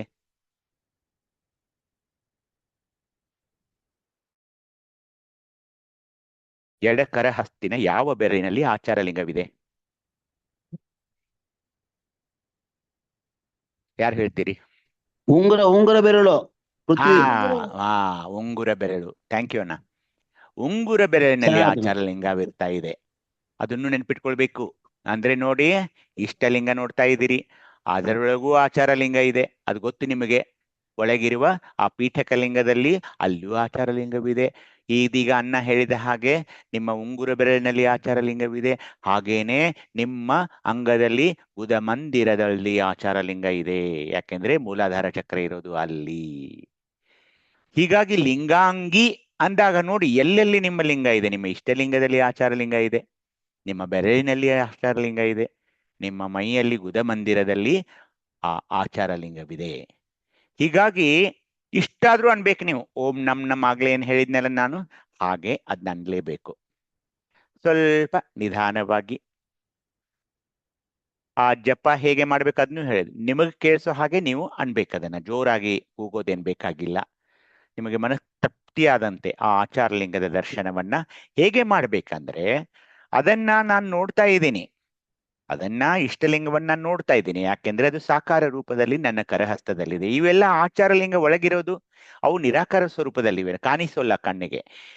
ಒಳಗೆ ಹೋಗಲು, ನನ್ನ ಅಂಗದ ಒಳಗೆ ಪ್ರವೇಶ ಮಾಡಲು ನನಗಿರುವ ಒಂದು ದ್ವಾರ ಯಾವುದು? 2 ಕಣ್ಣುಗಳು ತೆಗೆದಿವೆ. ಆ 2 ಕಣ್ಣುಗಳ ನಡುವಿರುವ 3ನೆಯ ಕಣ್ಣು ಆಜ್ಞಾಚಕ್ರ. ಆ ಚಕ್ರದಲ್ಲಿರುವ ಮಹಾಲಿಂಗ. ಆ ಮಹಾಲಿಂಗದ ಮೂಲಕವೇ ನಾನು ಆಚಾರಲಿಂಗಕ್ಕೆ ಹೋಗಬೇಕು. ಮಹಾಲಿಂಗ 3ನೆಯ ಕಣ್ಣಿನಿಂದ ಮೂಲಕವೇ ಎಲ್ಲಾ ಲಿಂಗಗಳ ದರ್ಶನ ಮಾಡೋದಿದೆ. ಇಷ್ಟಲಿಂಗವನ್ನ ನೋಡ್ತಾ ನೋಡ್ತಾ ನೋಡ್ತಾ 2 ಕಣ್ಣುಗಳ ಹುಬ್ಬುಗಳ ನಡುವಿರುವ ಆ ಒಂದು ಮಹಾಲಿಂಗದಿಂದಲೇ ಆಚಾರಲಿಂಗಕ್ಕೆ ಹೋಗಬೇಕು. ಮತ್ತೆ ವಾಪಸ್ ಬರಬೇಕು, ಮಹಾಲಿಂಗಕ್ಕೆ ಬರಬೇಕು, ಇಷ್ಟಲಿಂಗಕ್ಕೆ ಬರಬೇಕು. ಇಷ್ಟಲಿಂಗದಿಂದ ನಂತರ ಮತ್ತೆ ಮಹಾಲಿಂಗಕ್ಕೆ ಹೋಗಿ, ಮಹಾಲಿಂಗದಿಂದ ನಂತರ ಸ್ವಾಧಿಷ್ಠಾನ ಚಕ್ರದಲ್ಲಿರುವ ಗುರುಲಿಂಗಕ್ಕೆ ಹೋಗೋದಿದೆ. ಹೀಗಾಗಿ ನಮ್ಮ ಪಯಣ ಹೇಗೆ ಸಾಗ್ತಾ ಇದೆ ಹೇಳಿ? ಯಾವಾಗಲೂ ಅದು ಇಷ್ಟಲಿಂಗ, ಮಹಾಲಿಂಗ, ಆಚಾರಲಿಂಗ, ಇಷ್ಟಲಿಂಗ, ಮಹಾಲಿಂಗ, ಗುರುಲಿಂಗ, ಇಷ್ಟಲಿಂಗ, ಮಹಾಲಿಂಗ, ಶಿವಲಿಂಗ, ಇಷ್ಟಲಿಂಗ, ಮಹಾಲಿಂಗ, ಜಂಗಮಲಿಂಗ, ಇಷ್ಟಲಿಂಗ, ಮಹಾಲಿಂಗ, ಪ್ರಸಾದಲಿಂಗ, ಇಷ್ಟಲಿಂಗ, ಮಹಾಲಿಂಗ, ಮಹಾಲಿಂಗ. ಹೀಗೆ ಆ ಪಯಣ ಸಾಗ್ತಾ ಇದೆ. ನೀವು ಮಹಾಲಿಂಗವಿಲ್ಲದೆ ನೇರವಾಗಿ ಹಾಗೆ ಭಾವಿಸೋಕ್ ಬರೋಲ್ಲ. ಆ ಮಹಾಲಿಂಗಕ್ಕೆ ನೀವು ಬೇಡ್ಕೊಳ್ಬೇಕು, ನನ್ನನ್ನು ಆಚಾರಲಿಂಗಕ್ಕೆ ಕರೆದೊಯ್ಯು, ಅದರ ದರ್ಶನ ಮಾಡಿಕೊಡು ಅಂತ. ಹೀಗೆ ಶಿವಯೋಗ ಸಾಗ್ತಾ ಇದೆ. ಇಲ್ಲಿ ಘ್ರಾಣೇಂದ್ರಿಯ ಮುಖ ಇರೋದ್ರಿಂದ ನೀವು ಆದಷ್ಟು ಮಟ್ಟಿಗೆ ನೀವು ಶಿವಯೋಗ ಮಾಡಿಕೊಳ್ಳುವ ಒಂದು ಸ್ಥಳವನ್ನ ಅತ್ಯಂತ ಸುಪರಿಮಳ, ಅಂದ್ರೆ ಏನು, ನಿಮ್ಗೆ ಬೇಕಾದ್ರೆ ಅಲ್ಲಿ ಈ ಅಗರಬತ್ತಿ ಏನಂತಿರಲ್ಲ ಅದನ್ನ ಒಳ್ಳೆಯ ವಾಸನೆಯ ಅಗರಬತ್ತಿಗಳನ್ನಿಡಬಹುದು. ಹಾಗೇನೆ ರುಚಿ ತೃಪ್ತಿಯನ್ನರಿದು ಸದ್ಭಕ್ತಿಯಿಂದ ಅರ್ಪಿಸಿ ಸುಗಂಧ ಪ್ರಸಾದ, ಏನ್ ಪ್ರಸಾದ ಕೊಡ್ತೀರಲ್ಲ ಅದು ಸ್ವಲ್ಪ ಸುಗಂಧಮಯವಾಗಿದ್ರೂ ನಡೆಯುತ್ತೆ. ಯಾಕೆಂದ್ರೆ ಇಲ್ಲೆಲ್ಲ ಏನಿದೆ, ಪರಿಮಳಕ್ಕೆ ಹೆಚ್ಚು ಮಹತ್ವ ಇದೆ ಈ ಸ್ಥಳದಲ್ಲಿ. ನೀವು ಕೂಡ ಶುಚಿರ್ಭೂತರಾಗಿ ಹಣೆಯ ಮೇಲೆ ವಿಭೂತಿ ಧರಿಸಿ ಅದನ್ನ ನೀವು ಹೇಗೆ ಶಿವಯೋಗಿಯಾಗಿ ನೀವು ಬಸವಣ್ಣನವರ ಹಾಗೂ ತಾಯಿ ಅಕ್ಕ ಮಹಾದೇವಿಯವರ ಭಾವಚಿತ್ರಗಳನ್ನ ಲಿಂಗ ಪೂಜೆ ಮಾಡಿಕೊಳ್ಳುತ್ತಿರುವ ಭಾವಚಿತ್ರಗಳನ್ನ ನೋಡಿರ್ಬೋದು. ಹೇಗೆ ಸುಖಾಸನದಲ್ಲಿ ಕುಳಿತುಕೊಂಡು ಎಡಕರ ಹಸ್ತದಲ್ಲಿ ಆ ಲಿಂಗವನ್ನು ಇಟ್ಕೊಂಡು ಅವರು ಪೂಜಿಸುತ್ತಿರ್ತಾರೆ ಅನ್ನೋದನ್ನ ತಾವು ನೋಡಿರ್ಬಹುದು. ಅದೇ ಪರಿಯಲ್ಲಿ ನಾವು ಕೂತ್ಕೊಳ್ಬೇಕು. ಆದಷ್ಟು ಮಟ್ಟಿಗೆ ಏಕಾಂತ ಬೇಕು ಇದಕ್ಕೆ. ಮತ್ತೆ ಒಂದು ಅರ್ಧ ಗಂಟೆಯಿಂದ 45 ನಿಮಿಷದಿಂದ 1 ಗಂಟೆ ತನಕ ಸಾಗುವ ಪ್ರಕ್ರಿಯೆ ಇದು. ಒಂದು 5 ನಿಮಿಷನಲ್ಲಿ ಆಗೋ ಪೂಜೆ ಅಲ್ಲ ಇದು. ಹಾಗೇನೆ ಇಲ್ಲಿ ಕೆಲವೊಂದು ಮೂರ್ತಿಗಳನ್ನ ತೆಗೆದುಕೊಂಡು ಬಂದು ಅವುಗಳನ್ನೆಲ್ಲ ನಾನು ತೊಳೆದು ಅವಕ್ಕೆಲ್ಲ ವಿಭೂತಿ ಬಡಿದು ಜಗಲಿ ಮೇಲೆ ಇಡ್ತೀನಿ, ಅಲ್ಲಿ ಆ ತರ ಎಲ್ಲ ಇಲ್ಲಿ ಏನಿಲ್ಲ. ಇಲ್ಲಿ ಏನಂದ್ರೆ ನೇರವಾಗಿ ಲಿಂಗಾಂಗ ಸಾಮರಸ್ಯದತ್ತ ಸಾಗೋ ಪರಿ ಇದು. ಇದರಲ್ಲಿ ತೊಡಗಬೇಕಾಗ್ತಾ ಇದೆ, ಒಳಗ್ ಮುಳುಗಬೇಕಾಗ್ತಾ ಇದೆ. ಹೀಗಾಗಿ ಏಕಾಂತತನ ಬೇಕಾಗ್ತಾ ಇದೆ. ಮೊಬೈಲ್ ಆಗ್ಲಿ, ಒಂದು ಟಿವಿ ಆಗ್ಲಿ, ಅಥವಾ ಶಬ್ದಗಳಾಗ್ಲಿ ಏನು ಇಲ್ಲಿ ಅವಕಾಶವಿಲ್ಲ. ಅದಕ್ಕೆ ನಿಮ್ಮ ಮನೆಯವರೆಲ್ಲ ಹೇಳೋಕ್ಕಿಂತ ಮುಂಚೆ ಮಾಡ್ಕೊಳ್ಳಿ. ಇಲ್ಲ ನೀವು ಒಂದು ರೂಮನ್ನು ಮಾಡಲೇಬೇಕು ಇದ್ರಿಗೋಸ್ಕರ, ಏನು ಡಿಸ್ಟರ್ಬೆನ್ಸ್ ಆಗದ ಹಾಗೆ. ಮನೆಯವರು ತುಂಬಾ ಜೋರಾಗಿ ಮಾತಾಡ್ತಿರ್ತಾರೆ, ಏನೇನೋ ಗದ್ದಲ ನಡೆದಿರುತ್ತೆ. ಹೀಗಾಗಿ ರೂಮಿನ ಬಾಗಿಲನ್ನ ಹಾಕಿ ಆದಷ್ಟು ನಿಶ್ಶಬ್ದವಾಗಿರುವ ವಾತಾವರಣದಲ್ಲಿ ಇದನ್ನು ಮಾಡಬೇಕಾಗುತ್ತೆ. ನಿಮ್ಮಿಂದ ಬೇರೆಯವ್ರಿಗೂ ಕಷ್ಟವಾಗಬಾರದು, ಬೇರೆಯವರಿಂದ ನಿಮಗೂ ಕಷ್ಟವಾಗಬಾರದ ಹಾಗೆ ಒಂದು ವಾತಾವರಣವನ್ನ ನಿರ್ಮಿಸಿಕೊಂಡು ಇವತ್ತು ಈ ಭಕ್ತ ಸ್ಥಳದಿಂದ ನಾವು ಆರಂಭಿಸಬೇಕಾಗ್ತಾ ಇದೆ. ಹೇಗೆ ಏನು ಎಲ್ಲ ನಿಮ್ಗೆ ಗೊತ್ತಾಗ್ತಾ ಇದೆ. ಈ ಹಸ್ತ ಸಾಧಾಕ್ಯ ಶಕ್ತಿಗಳ ಬಗ್ಗೆ ಮತ್ತೆ ನಾವು ಮಾತಾಡೋಣ, ಅದೇನು ತೊಂದರೆ ಇಲ್ಲ. ಆದ್ರೆ ಹೇಗೆ ಆರಂಭಿಸಬೇಕು ಅಂದ್ರೆ ಶುಚಿರ್ಭೂತರಾಗಿರಬೇಕು. ಈ ಹಣೆಯ ಮೇಲೆ ವಿಭೂತಿಯನ್ನ ಧರಿಸಿ, ನಾನು ಮೇಲಿನ ಮೇಲೆ ಹೇಳ್ತಿರ್ತೀನಿ ನಿಮ್ಗೆ, ವಿಭೂತಿ ಧರಿಸಿ ಎದೆಯ ಮೇಲೆ ಲಿಂಗವನ್ನು ಧರಿಸಿ ಕುಳಿತ ಸ್ಥಿತಿಯಲ್ಲಿ ಆ ಸುಖಾಸನದಲ್ಲಿ ಕುಳಿತುಕೊಂಡು ಒಂದು ಮನೆಯ ಮೇಲೋ ಅಥವಾ ಕಂಬಳಿಯ ಮೇಲೆ ನಿಮಗೆ ಬೇಕಾಗೋ ಪರಿಕರಗಳ ಅತ್ಯಂತ ಕಡಿಮೆ ಇಟ್ಕೊಳ್ಳಿ. ನೀವು ಒಂದು ಬುಟ್ಟಿ ಹೂ ಬೇಕು, ಒಂದು ಬುಟ್ಟಿ ಪತ್ರೆ ಬೇಕು, ಈ ತರ ಎಲ್ಲ ಏನಿಲ್ಲ ಇಲ್ಲಿ. ಏನ್ ಬೇಡ್ತಿದ್ದಾನೆ ಅವನು? ನಿಮ್ಮ ಭಕ್ತಿಯನ್ನು ಬೇಡ್ತಾ ಇದ್ದಾನೆ, ನಿಮ್ಮ ಕ್ರಿಯಾಶಕ್ತಿಯನ್ನು ಬೇಡ್ತಾ ಇದ್ದಾನೆ. ಅವನೇ ನೀವು ಅಷ್ಟೊಂದು ಅದೇನು ಲಕ್ಷ ಬಿಲ್ವಾಚರಣೆ ಅದು ಇದು ಲಕ್ಷ ದೀಪೋತ್ಸವ ಆ ಥರ ಇಲ್ಲಿ ಏನು ವಿಜೃಂಭಣೆಗೆ ಅವಕಾಶ ಇಲ್ಲ. ನೀವೆಷ್ಟು ಒಳಮುಖವಾಗಿ ಪ್ರಯಾಣ ಮಾಡ್ತೀರಿ, ಒಳಮುಖವಾಗಿ ಅಂತರಂಗದ ಪ್ರಯಾಣ ಮಾಡ್ತೀರಿ, ಅದು ಇಲ್ಲಿ ಮುಖ್ಯವಾಗಿ ನಿಲ್ತಾ ಇದೆ. ಹೀಗಾಗಿ ನಿಮಗೆ ಸಮಯ ಸಿಕ್ಕಲ್ಲಿ ನಾನು ಮಾತಾಡೋ ಮಾತುಗಳನ್ನ ನೀವು ಲಕ್ಷ್ಯ ಕೊಟ್ಟು ಕೇಳಬೇಕು. ಸಮಯ ಸಿಕ್ಕಾಗ ಒಂದು ರವಿವಾರನೋ ಯಾವಾಗ ನಿಮಗೆ ಸಮಯ ಸಿಕ್ಕುತ್ತೆ ಆವಾಗ ಏನ್ ಮಾಡಿ ಅಂದ್ರೆ ಒಂದು ಹಾಳೆಯಲ್ಲಿ ಮಂತ್ರ ಇದನ್ನು ಬರ್ಕೊಂಡು ನೀವು ಅನ್ಬೇಕು. ಏನಂದ್ರೆ ನಿಮಗೆ ಗೊತ್ತಿದೆ ಇಲ್ಲಿರುವ ಅಂಗಸ್ಥಳಗಳು ಲಿಂಗಸ್ಥಳಗಳು. ಯಾವಾಗ ನಿಮಗೆ ಸಮಯ ಸಿಗುತ್ತಲ್ಲ ಆವಾಗ ಈ ಒಂದು ಇಲ್ಲಿರುವ ಅಂಗಸ್ಥಳಗಳನ್ನ ಸ್ಮರಿಸಬಹುದು, ಪಠನ ಮಾಡಬಹುದು.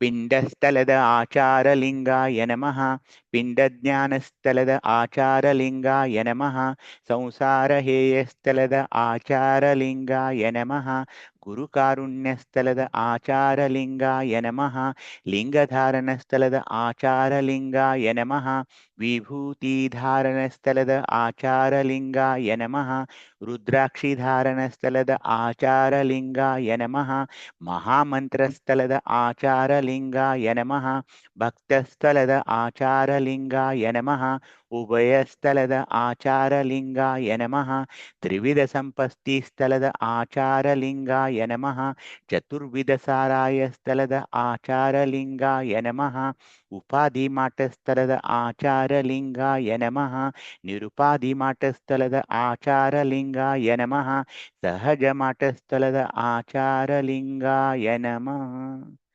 ಅಂಗಸ್ಥಳಗಳ ಒಂದು ಪಠನವನ್ನ ನೀವು ಮಾಡಬಹುದು. ಹಾಗೇನೆ ಇಲ್ಲಿರುವ ಲಿಂಗಸ್ಥಳಗಳನ್ನು ಅನ್ಬಹುದು.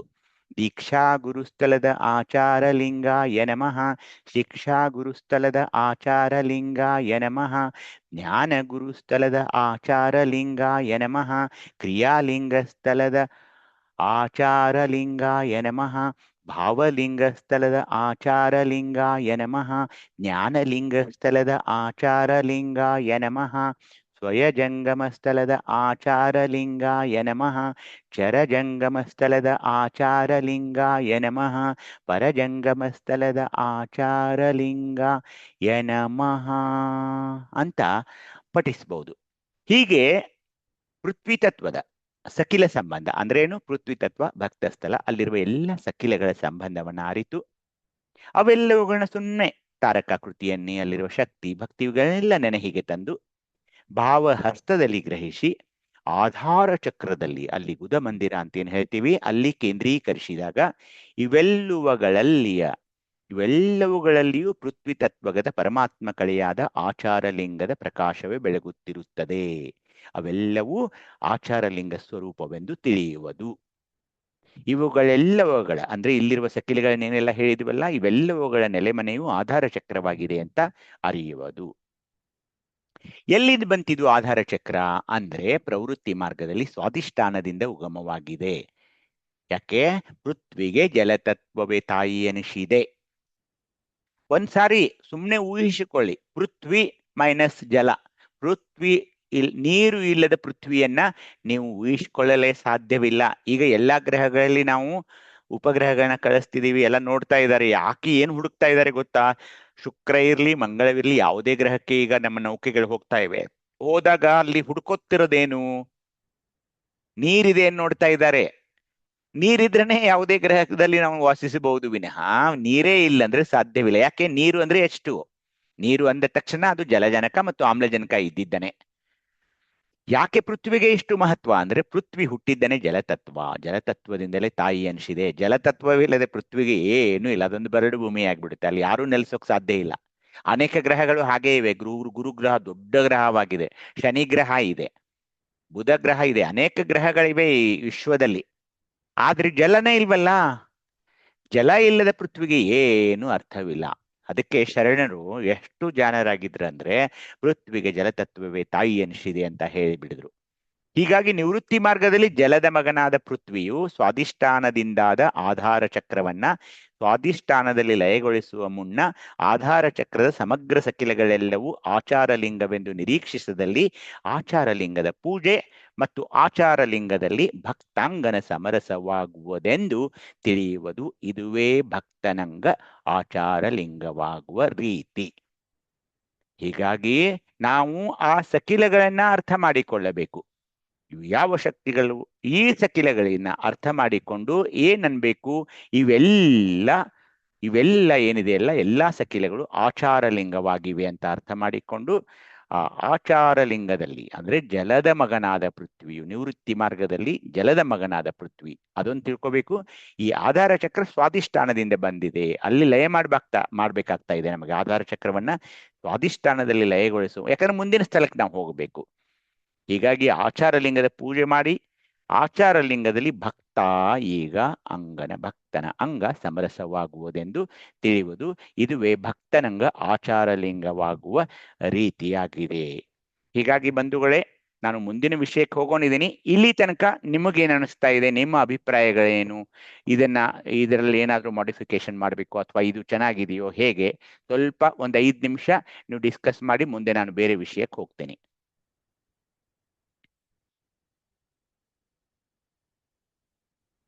ಯಾರಿಗಾದ್ರೂ ಏನಾದ್ರೂ ಇಲ್ಲಿ ಕೇಳಬೇಕು ಮಾಡಬೇಕು ಅನ್ನೋದಾದ್ರೆ ಕೇಳಿ.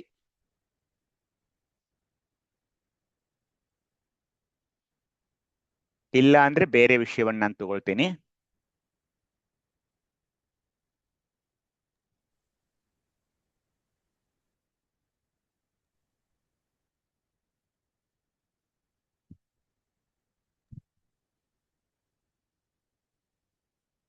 ಮುಂದುವರ್ಸೋನ್ವಾ?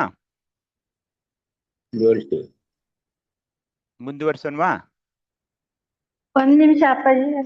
ಹಾ ಹೇಳಿ ಅಕ್ಕ. ಆ, ನಾವು ಈಗ ಲಿಂಗ ನಿರೀಕ್ಷಣೆ ಮಾಡ್ತಾ ಇರುವಾಗ ಮನ್ಸು ಬೇರೆ ಕಡೆ ಎಲ್ಲ ಹೋಗ್ತಾ ಇರುತ್ತೆ, ಅದನ್ನ ಹೇಗೆ ಇದನ್ನ ಮಾಡ್ಬೇಕು ನಾವು? ಹಾ, ಅದು ನೋಡಿ, ನೀವು ಕೇಳ್ತಾ ಇರೋ ಪ್ರಶ್ನೆ ತುಂಬಾ ಜನರು ಕೇಳೋ ಪ್ರಶ್ನೆ ಇದು. ಹೀಗೆ ಏನ್ ಮಾಡ್ಬೇಕಂದ್ರೆ ನಾವು ನೋಡಿ, ಮೊದಲು ಇಲ್ಲಿರುವ ಕೆಲವೊಂದು ತತ್ವಗಳನ್ನ ಅತ್ಯಂತ ಅದರಲ್ಲಿ ಮುಳುಗಿ ಅದರಲ್ಲಿ ತನ್ಮಯರಾಗಿ ತಲ್ಲೀನರಾಗಿ ಅರ್ಥ ಮಾಡ್ಕೊಳ್ಬೇಕು. ಏನಂದ್ರೆ ಈಗ ಸ್ನಾನ ಮಾಡ್ಕೊಂಡು ಬಂದ್ರಿ, ಅಲ್ಲಿ ಮನೆ ಮೇಲೆ ಕೂತ್ಕೊಂಡ್ರಿ, ಎಲ್ಲ ವಿಭೂತಿ ಧಾರಣೆ ಆಯ್ತು, ರುದ್ರಾಕ್ಷಿ ಧಾರಣೆ ಆಯ್ತು, ಪಾದೋದಕದೆಲ್ಲ ತಗೊಂಡ್ರಿ, ಇಷ್ಟಲಿಂಗವನ್ನ ಪೂಜೆ ಮಾಡಿ ಪಂಚಕೋನವನ್ನ ಬರೆದು ಅದೆಲ್ಲ ಆದ ನಂತರ ನೀವು ಇಷ್ಟಲಿಂಗ ನಿರೀಕ್ಷಣೆ ಮಾಡೋಕೆ ಏನು ಶುರು ಮಾಡ್ತೀರಲ್ಲ, ಆವಾಗ ನಿಮ್ಮ ಮನಸ್ಸನ್ನ ನೀವು ನೆಲೆಗೊಳಿಸ್ಬೇಕಾಗ್ತಾ ಇದೆ. ಮನಸ್ಸನ್ನ ಹೇಗೆ ನೆಲೆಗೊಳಿಸ್ಬೇಕಂದ್ರೆ, ಆ ಮೊದಲು ನೀವು ಏನು ಅನ್ನೋಕ್ ಹೋಗ್ಬೇಡಿ, ಮೊದಲು ಇಷ್ಟಲಿಂಗವನ್ನ ನೋಡೋಕೆ ಶುರು ಮಾಡಿ. ಇಷ್ಟಲಿಂಗವನ್ನ ನೋಡೋದಷ್ಟೇ. ಅದರ ಮೇಲೆ ಬರೆದಿರುವಂತ ಓಂ ಅಂತ ಬರೆದಿರ್ತಾರಲ್ಲ, ಅದ್ರ ಮೇಲೆ ನೋಡೋಕೆ ಶುರು ಮಾಡಿ. 1 ನಿಮಿಷನೋ 2 ನಿಮಿಷನೋ ನೋಡಿ ಒಂದು ಲೈನ್ ಕಾಣಿಸಲ್ಲ, ಅಗೋಚರವಾದ ಒಂದು ರೇಖೆಯನ್ನ ನೀವು ಮೂಡಿಸ್ಬೇಕೀಗ. ಯಾವುದು ಆ ರೇಖೆ ಅಂದ್ರೆ, ಇಷ್ಟಲಿಂಗ ಮತ್ತು ಮಹಾಲಿಂಗದ ನಡುವೆ ಒಂದು ನೋಡಿ. ಅದು ತಾನೇ ಆಗುತ್ತೆ. ನೀವು ಯಾವಾಗ ನಿರೀಕ್ಷೆ ಮಾಡ್ತಾ ಇರುವಾಗ ಅಲ್ಲಿ ಆ ಒಂದು ಮುದ್ರೆ ಆಗ್ತಾ ಇದೆ, ಆ ಮುದ್ರೆಯಿಂದ ಅದೇನಾಗುತ್ತೆ, ಅಲ್ಲಿ ಮಹಾಲಿಂಗಕ್ಕೆ ಇದಕ್ಕೆ ಸಂಪರ್ಕ ಆಗುತ್ತೆ. ಆದ ನಂತರ ನೋಡ್ತಾ ಅಲ್ಲಿ ನೀವು ಶುರು ಮಾಡ್ಬೇಕೀಗ. ಏನಂದ್ರೆ, ಮಹಾಲಿಂಗಕ್ಕೆ ಒಂದು ಪ್ರಾರ್ಥನೆ ಮಾಡಿಕೊಂಡು, ನನ್ನ ಪಯಣ ಈಗ ನಾನು ಕುಳಿತಿರುವ ಅತ್ಯಂತ ಕೆಳಭಾಗದಲ್ಲಿರುವ ನನ್ನ ಬೆನ್ನು ಮೂಳೆ ಮುಗಿತಾ ಇದೆಯಲ್ಲ ಅಲ್ಲಿ ಮತ್ತು ಗುದದ್ವಾರದ ನಡುವಿರುವ ಆಧಾರ ಚಕ್ರದಲ್ಲಿರುವ ಆಚಾರಲಿಂಗದತ್ತ ನನ್ನ ಒಳ ಮನಸ್ಸನ್ನ ನಾನು ಈ ಕೆಳಗಿಳಿಸ್ಬೇಕು. ಹಾಗೇನೆ ಆಗ್ಲೇ ಅನ್ನ ಹೇಳಿದ್ರಲ್ಲ, ಉಂಗುರು ಬೆರಳಿನಲ್ಲಿ ಕೂಡ ಅದು ಆಚಾರಲಿಂಗ ಇದೆ. ಅಂದ್ರೆ ಏನು, ಈ 3 ಇದರಲ್ಲಿ ಹೋಗ್ತಾ ಇದೆ. ಅಂದ್ರೆ ಆ ಕಡೆ ಈ ಕಡೆ ಎಲ್ಲೂ ಲಕ್ಷ್ಯ ಕೊಡಬಾರ್ದು. ಆಚಾರಲಿಂಗ ಎಲ್ಲೆಲ್ಲಿದೆ? ಆಚಾರಲಿಂಗ ನನ್ನ ಇಷ್ಟಲಿಂಗದ ವೃತ್ತದಲ್ಲಿದೆ, ಅಂದ್ರೆ ಇಷ್ಟಲಿಂಗದ ಒಳಗಡೆ ಇದೆ.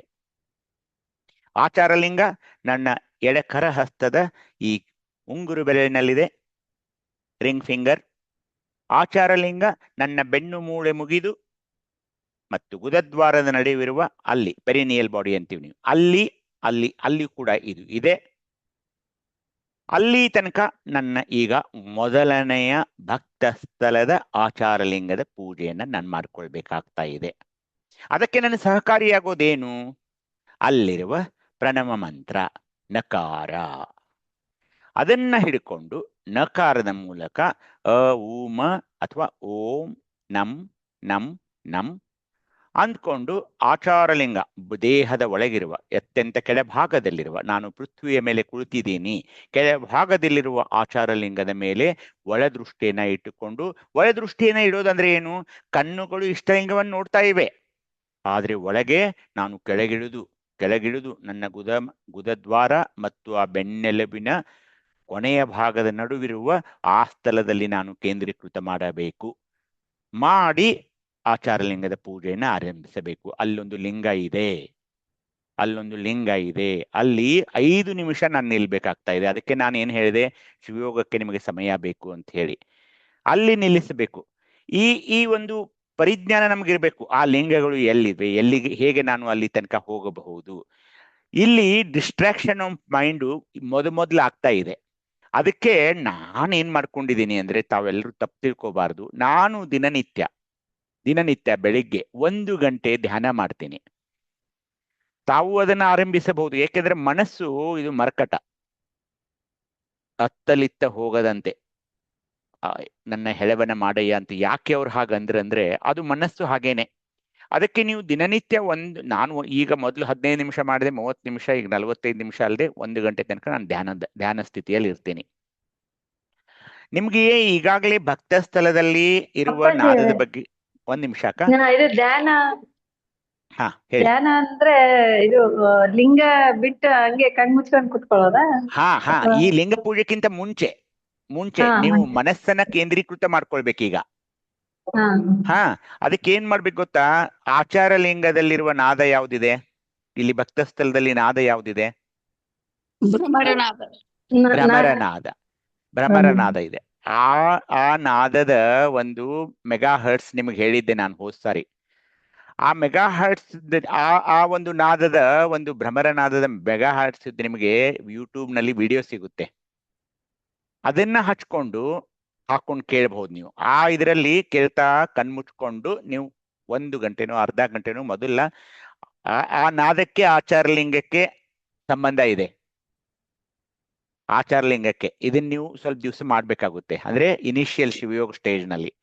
ಬೇಡ ಬಿಡಿ, ಅದು ಬೇಡ ಅಂದ್ರೂ ನೀವು 1 ಗಂಟೆ ಮನಸ್ಸನ್ನ ಅಲ್ಲಿ ಆ ಮ್ಯೂಸಿಕ್ ಇಲ್ದೆ ಅಥವಾ ಆಡಿಯೋ ಇಲ್ದೆ ಹಾಗೇನೆ ನೀವು ಕೆಳಗಡೆ ಆಚಾರ ಲಿಂಗದಲ್ಲಿ ಇಟ್ಟುಕೊಂಡು ಸ್ವಲ್ಪ ಮನಸ್ಸನ್ನ ಅಲ್ಲಿ ಕೇಂದ್ರೀಕೃತ ಮಾಡಿಕೊಳ್ಳಕ್ ಪ್ರಯತ್ನ ಮಾಡಬೇಕು.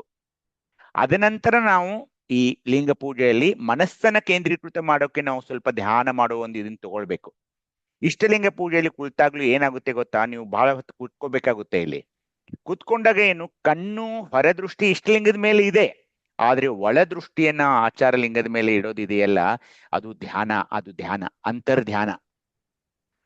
ಕಣ್ಣು ಮುಚ್ಚಿದ್ರೆ ಯಾಕೆ ಕಣ್ಣು ಮುಚ್ಚಬಾರ್ದಂದ್ರೆ ಅವರು ಕಣ್ಣು ಮುಚ್ಚಬಾರ್ದಂದ್ರೆ ಕಣ್ಣು ಮುಚ್ಚಿದ ತಕ್ಷಣ ಏನಾಗ್ಬಿಡುತ್ತೆ, ನೀವು ನಿದ್ದೆ ಮಾಡೋಕ್ ಶುರು ಮಾಡ್ತೀರಾ. ಕಣ್ಣು ಅಪ್ಪ ಒಂದ್ ನಿಮಿಷ ಅಪ್ಪ ಹೇಳಿ ಒಂದ್ ನಿಮಿಷ ಹೇಳಿ. ಅಪ್ಪ, ಈಗ ನಮಗೆ ಲಿಂಗ ಬಿಟ್ಟು ಈಗ ಲಿಂಗ ನಿರೀಕ್ಷಣೆ ಮಾಡ್ತಿರ್ತೇವಲ್ಲ ಮೂಲ ಮಂತ್ರದ ಒಂದು ಅನುಸಂಧಾನದಲ್ಲಿ, ಇಲ್ಲಿ ತನ್ನೋ ಮನ ಭಾವ ಪ್ರಾಣ, ಆ ಪ್ರಾಣಶಕ್ತಿ ಹಿಡಿದು ಮನಸ್ಸು ಊರ್ದು ಮುಖಕ್ಕೆ ಓಂಕಾರ ನಮ್ಮ ಮೂಲ ಮಂತ್ರವನ್ನು ಹಿಡಿದು ಅದು ಹೋಗ್ತಾ ಇರ್ತದಲ್ಲ ಧ್ಯಾನ ಹೌದು ಮಾಡ್ತಾ ಇರ್ತವಲ್ಲ, ಅವಾಗ ಇದು ಮತ್ತೆ ನಮಗೆ ಲಿಂಗವಂತರಿಗೆ ಮತ್ತೆ ಸಪರೇಟ್ ಧ್ಯಾನ ಎಲ್ಲಿದೆ ಅಂತ ಇಲ್ಲ. ಸಪರೇಟ್ ಧ್ಯಾನ ಅಂತ ಇಲ್ಲ ನಾನು.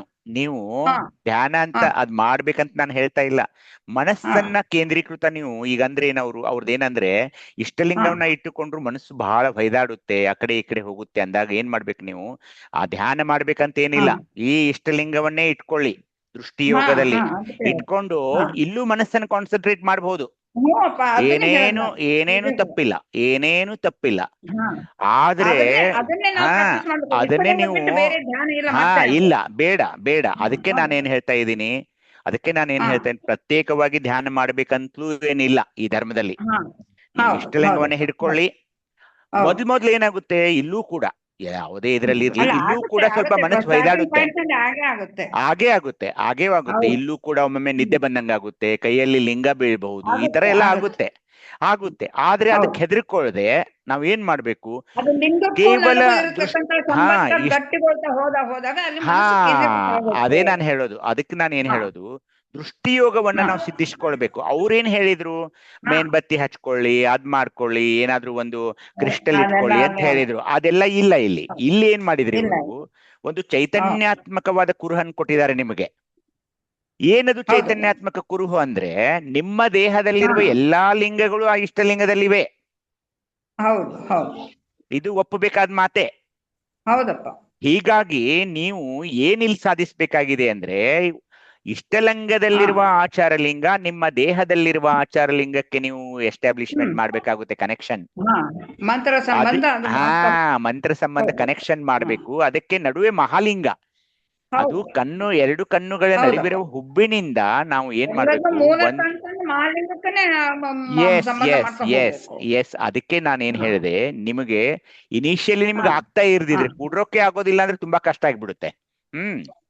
ಅದಕ್ಕೆ ನೀವು ಏನ್ ಮಾಡ್ಬೇಕು, 5 ನಿಮಿಷ 10 ನಿಮಿಷ ಮೊದಲು ಕೂತ್ಕೊಳ್ಳಕ್ ಶುರು ಮಾಡಿ. ಕೂತ್ಕೊಳ್ಳಿ, ಬೆನ್ನು ನೇರವಾಗಿ. ಈಗ 45 ನಿಮಿಷ ಕೂತ್ಕೊಳ್ಳೋದಿದೆಯಲ್ಲ,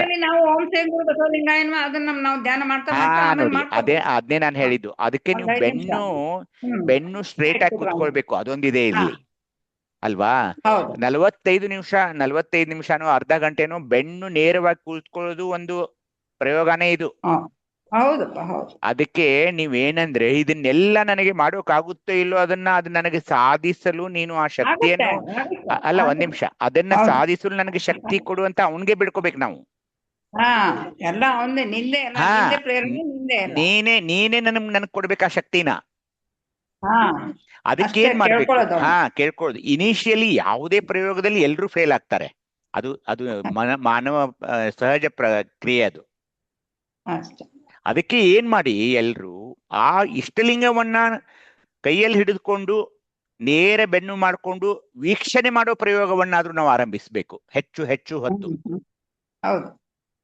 ಇಲ್ದಿದ್ರೆ ಏನಾಗುತ್ತೆ, ನಾವು 5 ನಿಮಿಷದಲ್ಲಿ ಸೋತ್ ಹೋಗ್ಬಿಡ್ತೀವಿ. ಹಾಗಾಗೋಲ್ಲ. ಹಾಗಾದ್ರೆ ಈ ಶಿವಯೋಗ ಆಗೋಲ್ಲ. ದಿನನಿತ್ಯ ಇಷ್ಟಲಿಂಗ ಅಂದ್ರೆ ಏನು, ಅದು ನನ್ನೊಳಗಿನ ಚೈತನ್ಯ, ಅದ್ರ ಜೊತೆಗೆ ನಾವು ಸಂಬಂಧ ಅದೇ ಅದಕ್ಕೆ ಸದೈವ ಅದು ಜಾಗೃತ ಇರ್ಬೇಕದು. ಜಾಗೃತ ಇರ್ಬೇಕು. ಆ ಚೈತನ್ಯಾತ್ಮಕ ಶಕ್ತಿನೇ ನನ್ನ ಕರಹಸ್ತದಲ್ಲಿದೆ, ಹಾ ಅದೇ ಚೈತನ್ಯಾತ್ಮಕ ಶಕ್ತಿ ನನ್ನ ದೇಹದಲ್ಲಿಯೂ ಇದೆ. ಅವುಗಳ ಸಂಗಮ ಆಗ್ಬೇಕಿಲ್ಲಿ, ಅದನ್ನ ನಾವು ಅನುಭವಿಸ್ಬೇಕು. ನಮ್ಮ ಸ್ವಸ್ವರೂಪದ ಅನುಭವಿಸ್ಬೇಕು. ಧ್ಯಾನದಿಂದ ಕರೆಕ್ಟ್. ಸ್ವಸ್ವರೂಪ ದರ್ಶನ ಇದನ್ನ ನಾವು ಪಡ್ಕೋಬೇಕು ನಾವು. ಎಷ್ಟು ಹೆಚ್ಚು ಹೊತ್ತು ಮಾಡ್ತಾ ಹೋಗ್ತೀವಿ, ಒಂದು ದಿನ ಹೀಗ್ ಬರುತ್ತಲ್ಲ. ನೀವು ಒಂದು ಹೌದು. ದಿನ ಇಷ್ಟಲಿಂಗ ಪೂಜೆ ನೀವು ಮಾಡ್ಕೊಳ್ಳದಿದ್ರೆ ನಿಮ್ಗೆ ಏನೇನೋ ಭಾವನೆಗಳು ಬರಕೂಡ, ಅಯ್ಯೋ ಏನೋ ಆಗ್ಬಿಡ್ತಲ್ಲ ಇವತ್ತು, ಯು ವಿಲ್ ಬಿ ಏನು ಒಂಥರ ಡಿಸ್ಕಂಫರ್ಟ್ ಆಗಿರ್ತಿದ್ರ ನೀವು ಆ ದಿವಸ. ಅಷ್ಟೊಂದು ನಾವು ಅದನ್ನ ರೂಢಿಸ್ಕೊಳ್ಬೇಕು, ಈ ಶಿವ ಪೂಜೆ, ಈ ಲಿಂಗ ಪೂಜೆಯನ್ನ, ಇಷ್ಟಲಿಂಗ ಪೂಜೆಯನ್ನ. ಹೀಗಾಗಿ ಮನಸ್ಸು ಹೈದಾಡೋದು, ಮನಸ್ಸು ಕಾನ್ಸಂಟ್ರೇಷನ್ ಆಗದೆ ಇರೋದು, ಇದು ಇನಿಷಿಯಲ್ ಸ್ಟೇಜ್ ನಲ್ಲಿ ಎಲ್ರಿಗೂ ಆಗುತ್ತೆ. ಅದಕ್ಕೆ ಎಲ್ರೂ ಆರಂಭಿಸಬೇಕು. ಮೊದಲು ಭಕ್ತಸ್ಥಲ ಆಚಾರ ಲಿಂಗ, ಇಲ್ಲಿಂದ ಆರಂಭಿಸಲೇಬೇಕು. ಅದನ್ನ ನೋಡೋಕ್ ಶುರು ಮಾಡ್ಬೇಕು. ಇದೇ ಮೊದಲನೇ ಪ್ರಯೋಗ ಏನಂದ್ರೆ, ಬೆನ್ನು ನೇರವಾಗಿಟ್ಟುಕೊಂಡು ಇಷ್ಟಲಿಂಗವನ್ನ ಕರಹಸ್ತದಲ್ಲಿ ನೋಡೋದು. ಇಲ್ಲಿಂದ ನಮ್ ಕ್ಲಾಸ್ ಆರಂಭ ಆಗ್ಬೇಕು ನೋಡಿ ಶಿವಯೋಗದಲ್ಲಿ. ಅದನ್ನ ಆರಂಭಿಸಿ. ಮತ್ತೆ ಯಾರಿಗಾದ್ರೂ ಏನಾದ್ರೂ ಕೇಳ್ಬೇಕಾ?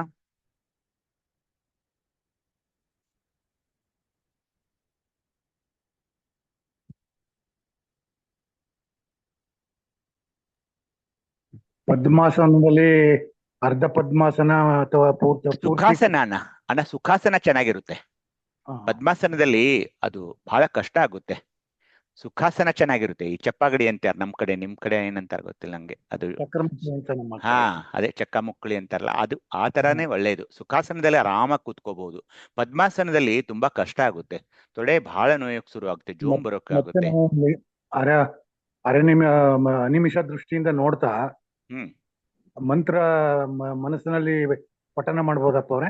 ಹೌದು, ಅದೇ ನಾವು ಮಾನಸಿಕ ಜಪ ಅವೆಲ್ಲ ಜಪಗಳ ಬಗ್ಗೆ ಹೇಳಿದ್ವಲ್ಲ, ಮನಸ್ಸಿನಲ್ಲೇ ಮಾಡಬಹುದು. ಅಥವಾ ನಿಮಗೆ ಕೇಳಿಸೋ ಹಾಗೆ ಸಣ್ಣ ಧ್ವನಿಯಲ್ಲೂ ಅನ್ಬಹುದು. ಮತ್ತೆ ನಾವು ಏನು ಕೈಯಲ್ಲಿ ಇಷ್ಟಲಿಂಗ ಇಟ್ಕೊಂಡಾಗ ಏನು ನಮ್ಮ ಕೋರಿಕೆನ ಬೇಡಬಹುದಪ್ಪ ಅವ್ರೆ? ಇಡೀ ಶಿವಯೋಗ ಮುಗಿಸ್ಬೇಕಣ್ಣ ಮೊದ್ಲು. ಅದೇ ಅದ್ ನಂತರ ಹೇಳ್ತೀನಿ ನಾನು ನಿಮಗೆ. ಸರಿಯಪ್ಪ, ಆಯ್ತು. ಶರಣಾರ್ಥಿ. ಶರಣಾರ್ಥಿ. ಈಗ ಸಂಜ್ಞೆಗಳು ಅಂದ್ರೆ ಶರಣಕ್ಕ. ಶಿವಾನಂದನ ಹೇಳಿ.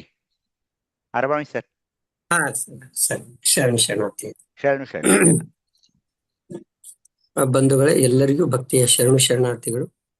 ಇಲ್ಲಿ ತನಕ ಶರಣರ ಶಿವಯೋಗ ಎಂಬ ಉಪನ್ಯಾಸ ಮಾಲಿಕೆ ಮಾನ್ಯ ವೈದ್ಯರಿಂದ ತಾವೆಲ್ಲರೂ ಆಲಿಸಿದ್ರಿ, ಸಂತೋಷ.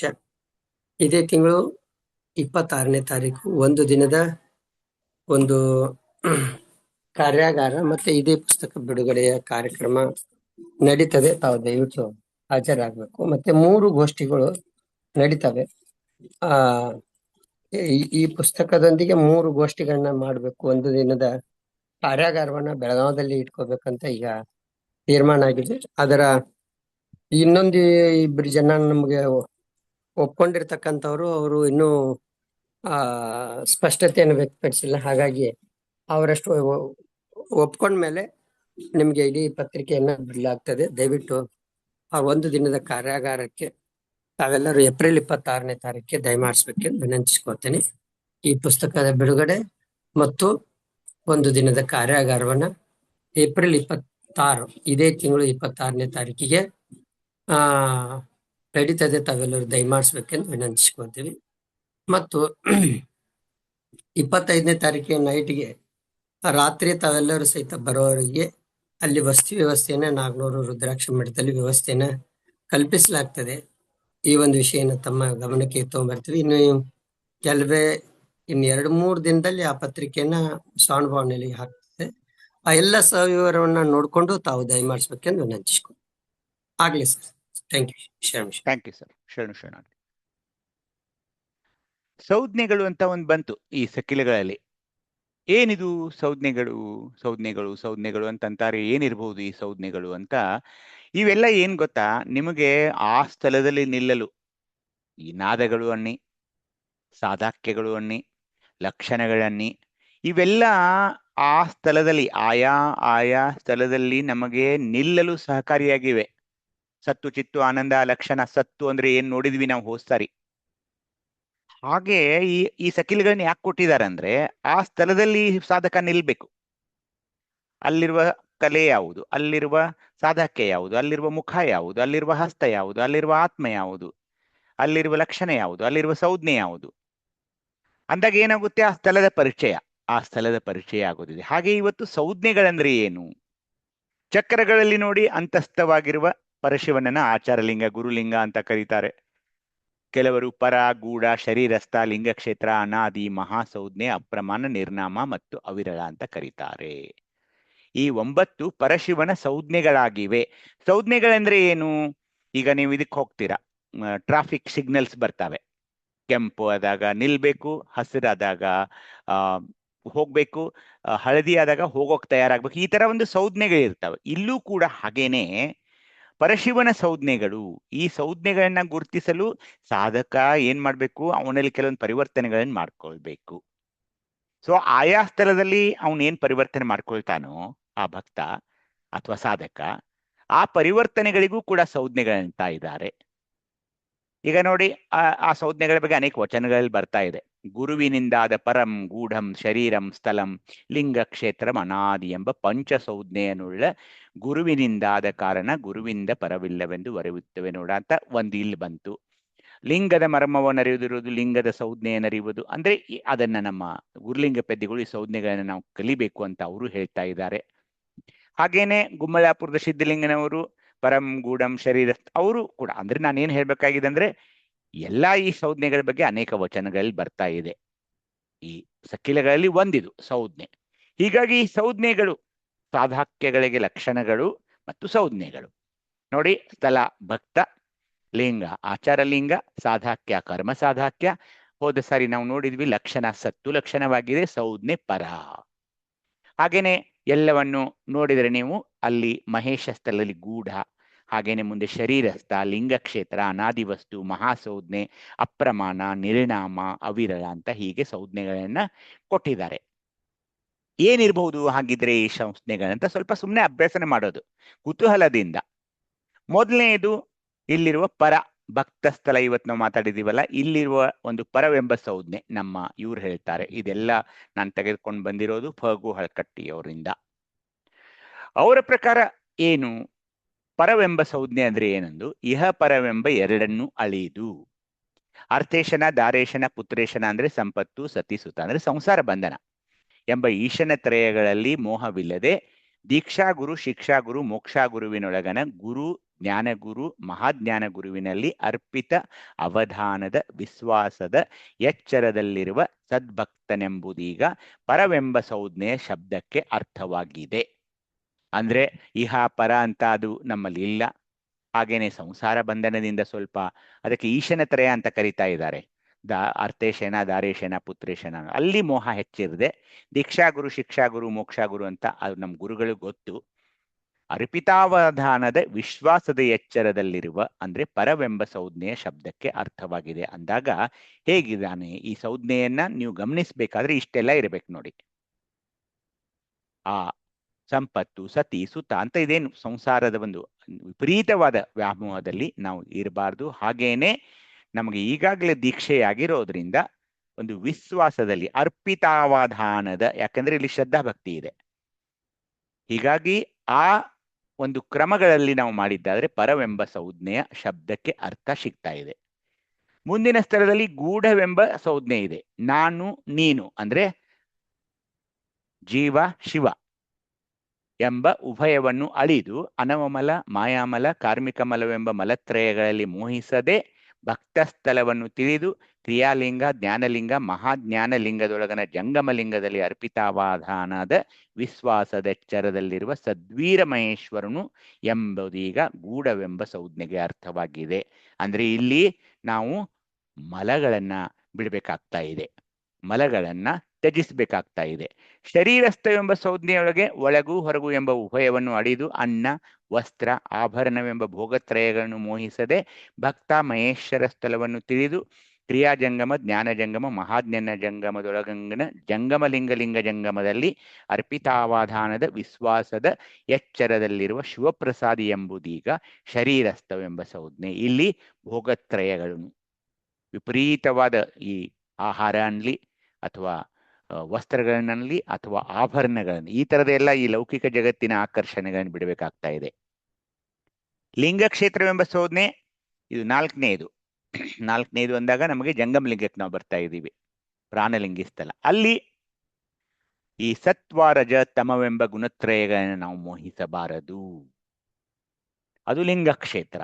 ಅಂದ್ರೆ ಕೆಟ್ಟು ಗುಣಗಳನ್ನ ಇವನ್ನೆಲ್ಲ ಇಲ್ಲಿ ಬಿಡಬೇಕು ಅಂತ ಹೇಳ್ತಾ ಹೋಗ್ತಾರೆ. ಅಲ್ಲಿಂದ ಮುಂದಿಲ್ಲಿ ಅನಾದಿ ವಸ್ತು ಎಂಬ ಸಂಜ್ಞೆಯಲ್ಲಿ ಗುರು ಶಿಷ್ಯರೆಂಬ ಉಭಯ ವರ್ತನೆ ಎಳೆದು ಏಕರೂಪವಾಗಿ ಅಂತರಂಗದಲ್ಲಿ ಕರ್ಣಕರ್ಕಶವಿಲ್ಲದೆ ಕರ್ಣಗಳೆಲ್ಲ ಶ್ರೀ ಗುರು ಲಿಂಗ ಜಂಗಮದ ಚಿತ್ಪ್ರಕಾಶ ಚಿದ್ವಿಭೂತಿ ರುದ್ರಾಕ್ಷಿ ಮಂತ್ರಮಯವಾಗಿ ಭಕ್ತ ಮಹೇಶ ಪ್ರಸಾದಿ ಪ್ರಾಣಲಿಂಗಿ ಸ್ಥಳದ ತಿಳಿದು ಮಾರ್ಗಾಚಾರಣೆ ಮೀರಿದಾಚರಣೆ ಅಂದ್ರೆ ಯಾವ್ಯಾವ ಇದರಲ್ಲಿ ನೀವು ಬಿಡಬೇಕು. ಮಹಾಸಂಜ್ಞೆ ಅಂತ ಬಂದಾಗ ಅಂಗಲಿಂಗವೆಂಬ ಉಭಯ ಒಳಿದು ಮಹಾಲಿಂಗದಲ್ಲಿ ಚಟಸ್ಥಳವ ತಿಳಿದು ಈ ಸಂಜ್ಞೆಗಳು ಹೀಗೆ ಬೇರೆ ಬೇರೆ ಸ್ಥಳಗಳಲ್ಲಿ ಒಂದು ವಿವರಣೆ ಕೊಡ್ತಾ ಹೋಗ್ತಾರೆ.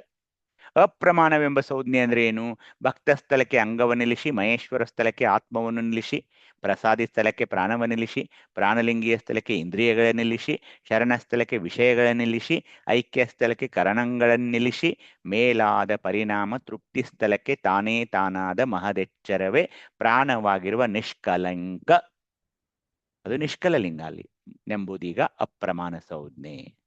ಮುಂದೆ ನಿಶೂನ್ಯ ಇದಕ್ಕೆ ಬಂದಾಗ ನಿರ್ನಾಮವೆಂಬ ಸಂಜ್ಞೆ ಶರಣಸತಿ ಲಿಂಗಪತಿ ಎಂಬ ಉಭಯ ಮಾರ್ಗ ಕ್ರಿಯೆಯನ್ನು ಅಳಿದು ತಾನು ತನ್ನರಿವು ಎಂಬ ಉಭಯವನ್ನು ಮೀರಿದ ಕ್ರಿಯಾಮಾರ್ಗವನ್ನು ಉಳಿದು ಉರಿ ಉಂಡ ಕರ್ಪೂರದಂತೆ ನಿಜ ಜಂಗಮವೇ ತಾನಾದ ನಿರಾಲಂಬ ಶರಣನೆಚ್ಚರದಲ್ಲಿರುವ ಅಂದ್ರೆ ಹೀಗೆ ಕೊನೆಯದಾಗಿ ಅವಿರಳ ಸಂಜ್ಞೆ ಅಂದ್ರೆ ನಾನು ನಿರಂಜನ ಲಿಂಗಕ್ಕೆ ಹೋದಾಗ ಗುರುಕಾರುಣ್ಯದಿಂದ ಆಚಾರ ಲಿಂಗವನ್ನು ಕೂಡಿಕೊಂಡು ತನುವನ್ನು ಮರೆತು ಗುರುಲಿಂಗ ಸಂಘವನ್ನು ಮಾಡಿ ಆತ್ಮನ ಮರೆತು ಶಿವಲಿಂಗ ಕೂಟದಿಂದ ಪ್ರಾಣವನೀಗಿ ಜಂಗಮಲಿಂಗ ಸಂಘದಿಂದ ಇಂದ್ರಿಯಗಳ ಮರೆತು ಪ್ರಸಾದ ಲಿಂಗದ ಕೂಟದಿಂದ ವಿಷಯಗಳನ್ನು ಮರೆತು ಮಹಾಲಿಂಗ ಸಂಘದಿಂದ ಕರಣಗಳನ್ನು ಮರೆತು ಮೇಲಾಗಿರುವ ಚೌಕ ಮಧ್ಯದಲ್ಲಿ ಜ್ಯೋತಿಯು ಜ್ಯೋತಿ ಬೆರೆತಂತೆ ಮಹಾಜ್ಯೋತಿ ತಾನಾಗಿರುವ ನಿರವಯ ಶರಣನ ನೆಚ್ಚರವೀಗ ಪರಿಪೂರ್ಣ ಅವಿರಳ ಸಂಜ್ಞೆ ಅಂತ ಅರ್ಥವಾಗಿದೆ ಅಂತ ಹೇಳ್ತಾ ಇದ್ದಾರೆ. ಹೀಗಾಗಿ ಈ ಸಂಜ್ಞೆಗಳು ನಮಗೆ ಸಹಾಯ ಮಾಡ್ತಾ ಇವೆ.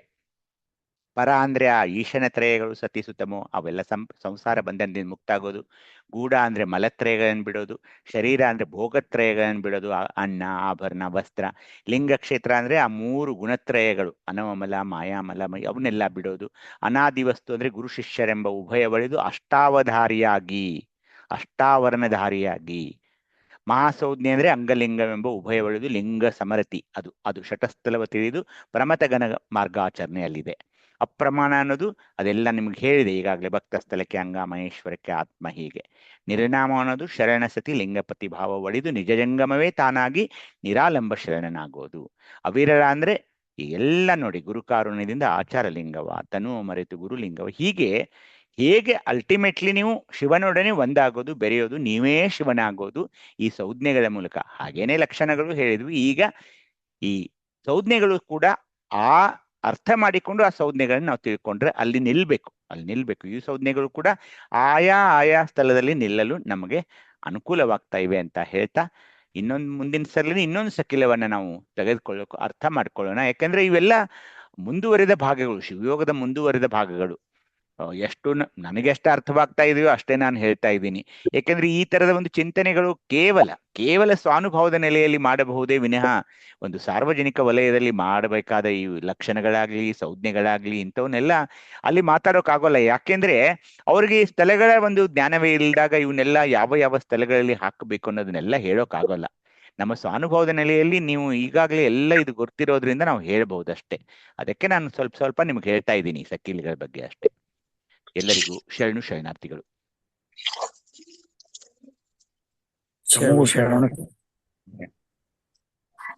ಇಲ್ಲಿಯ ತನಕ ಸಂಜ್ಞೆಗಳು ಅಂತಕ್ಕಂಥ ವಿಷಯದ ಬಗ್ಗೆ ಮತ್ತೆ ಬೇರೆ ಬೇರೆ ವಿಷಯಗಳ ಮೇಲೆ ಬೆಳಕು ಚೆಲ್ಲಿ ಸದ್ಭಾವನೆ ಪ್ರದೇಶಿರ್ತಕ್ಕಂಥ ಡಾಕ್ಟರ್ ದಯಾನಂದ ನೂಲಿ ಸರ್ ಅವರಿಗೆ ಧನ್ಯವಾದಗಳು. ಈಗ ಕಾರ್ಯಕ್ರಮವನ್ನು ಸುಸಂಪನ್ನಗೊಳಿಸುವ ಸಮಯ. ತಂದೆ ನೀನು, ತಾಯಿ ನೀನು, ಬಂಧು ನೀನು, ಬಳಗ ನೀನು, ನನಗೆ ನೀನಲ್ಲದೆ ಮತ್ತಾರು ಇಲ್ಲವಯ್ಯ ಕೂಡಲ ಸಂಗಮ ದೇವ. ಹಾಲಲ್ಲದ್ದು ನೀರಲ್ಲದ್ದು ನಿಮ್ಮ ಧರ್ಮ. ಜಯ ಗುರು ಬಸವ ಶರಣಾರ್ಥಿ ಸರ್ವರಿಗೂ ಸದ್ಭಕ್ತಿಯ ಶರಣು ಶರಣಾರ್ಥಿ.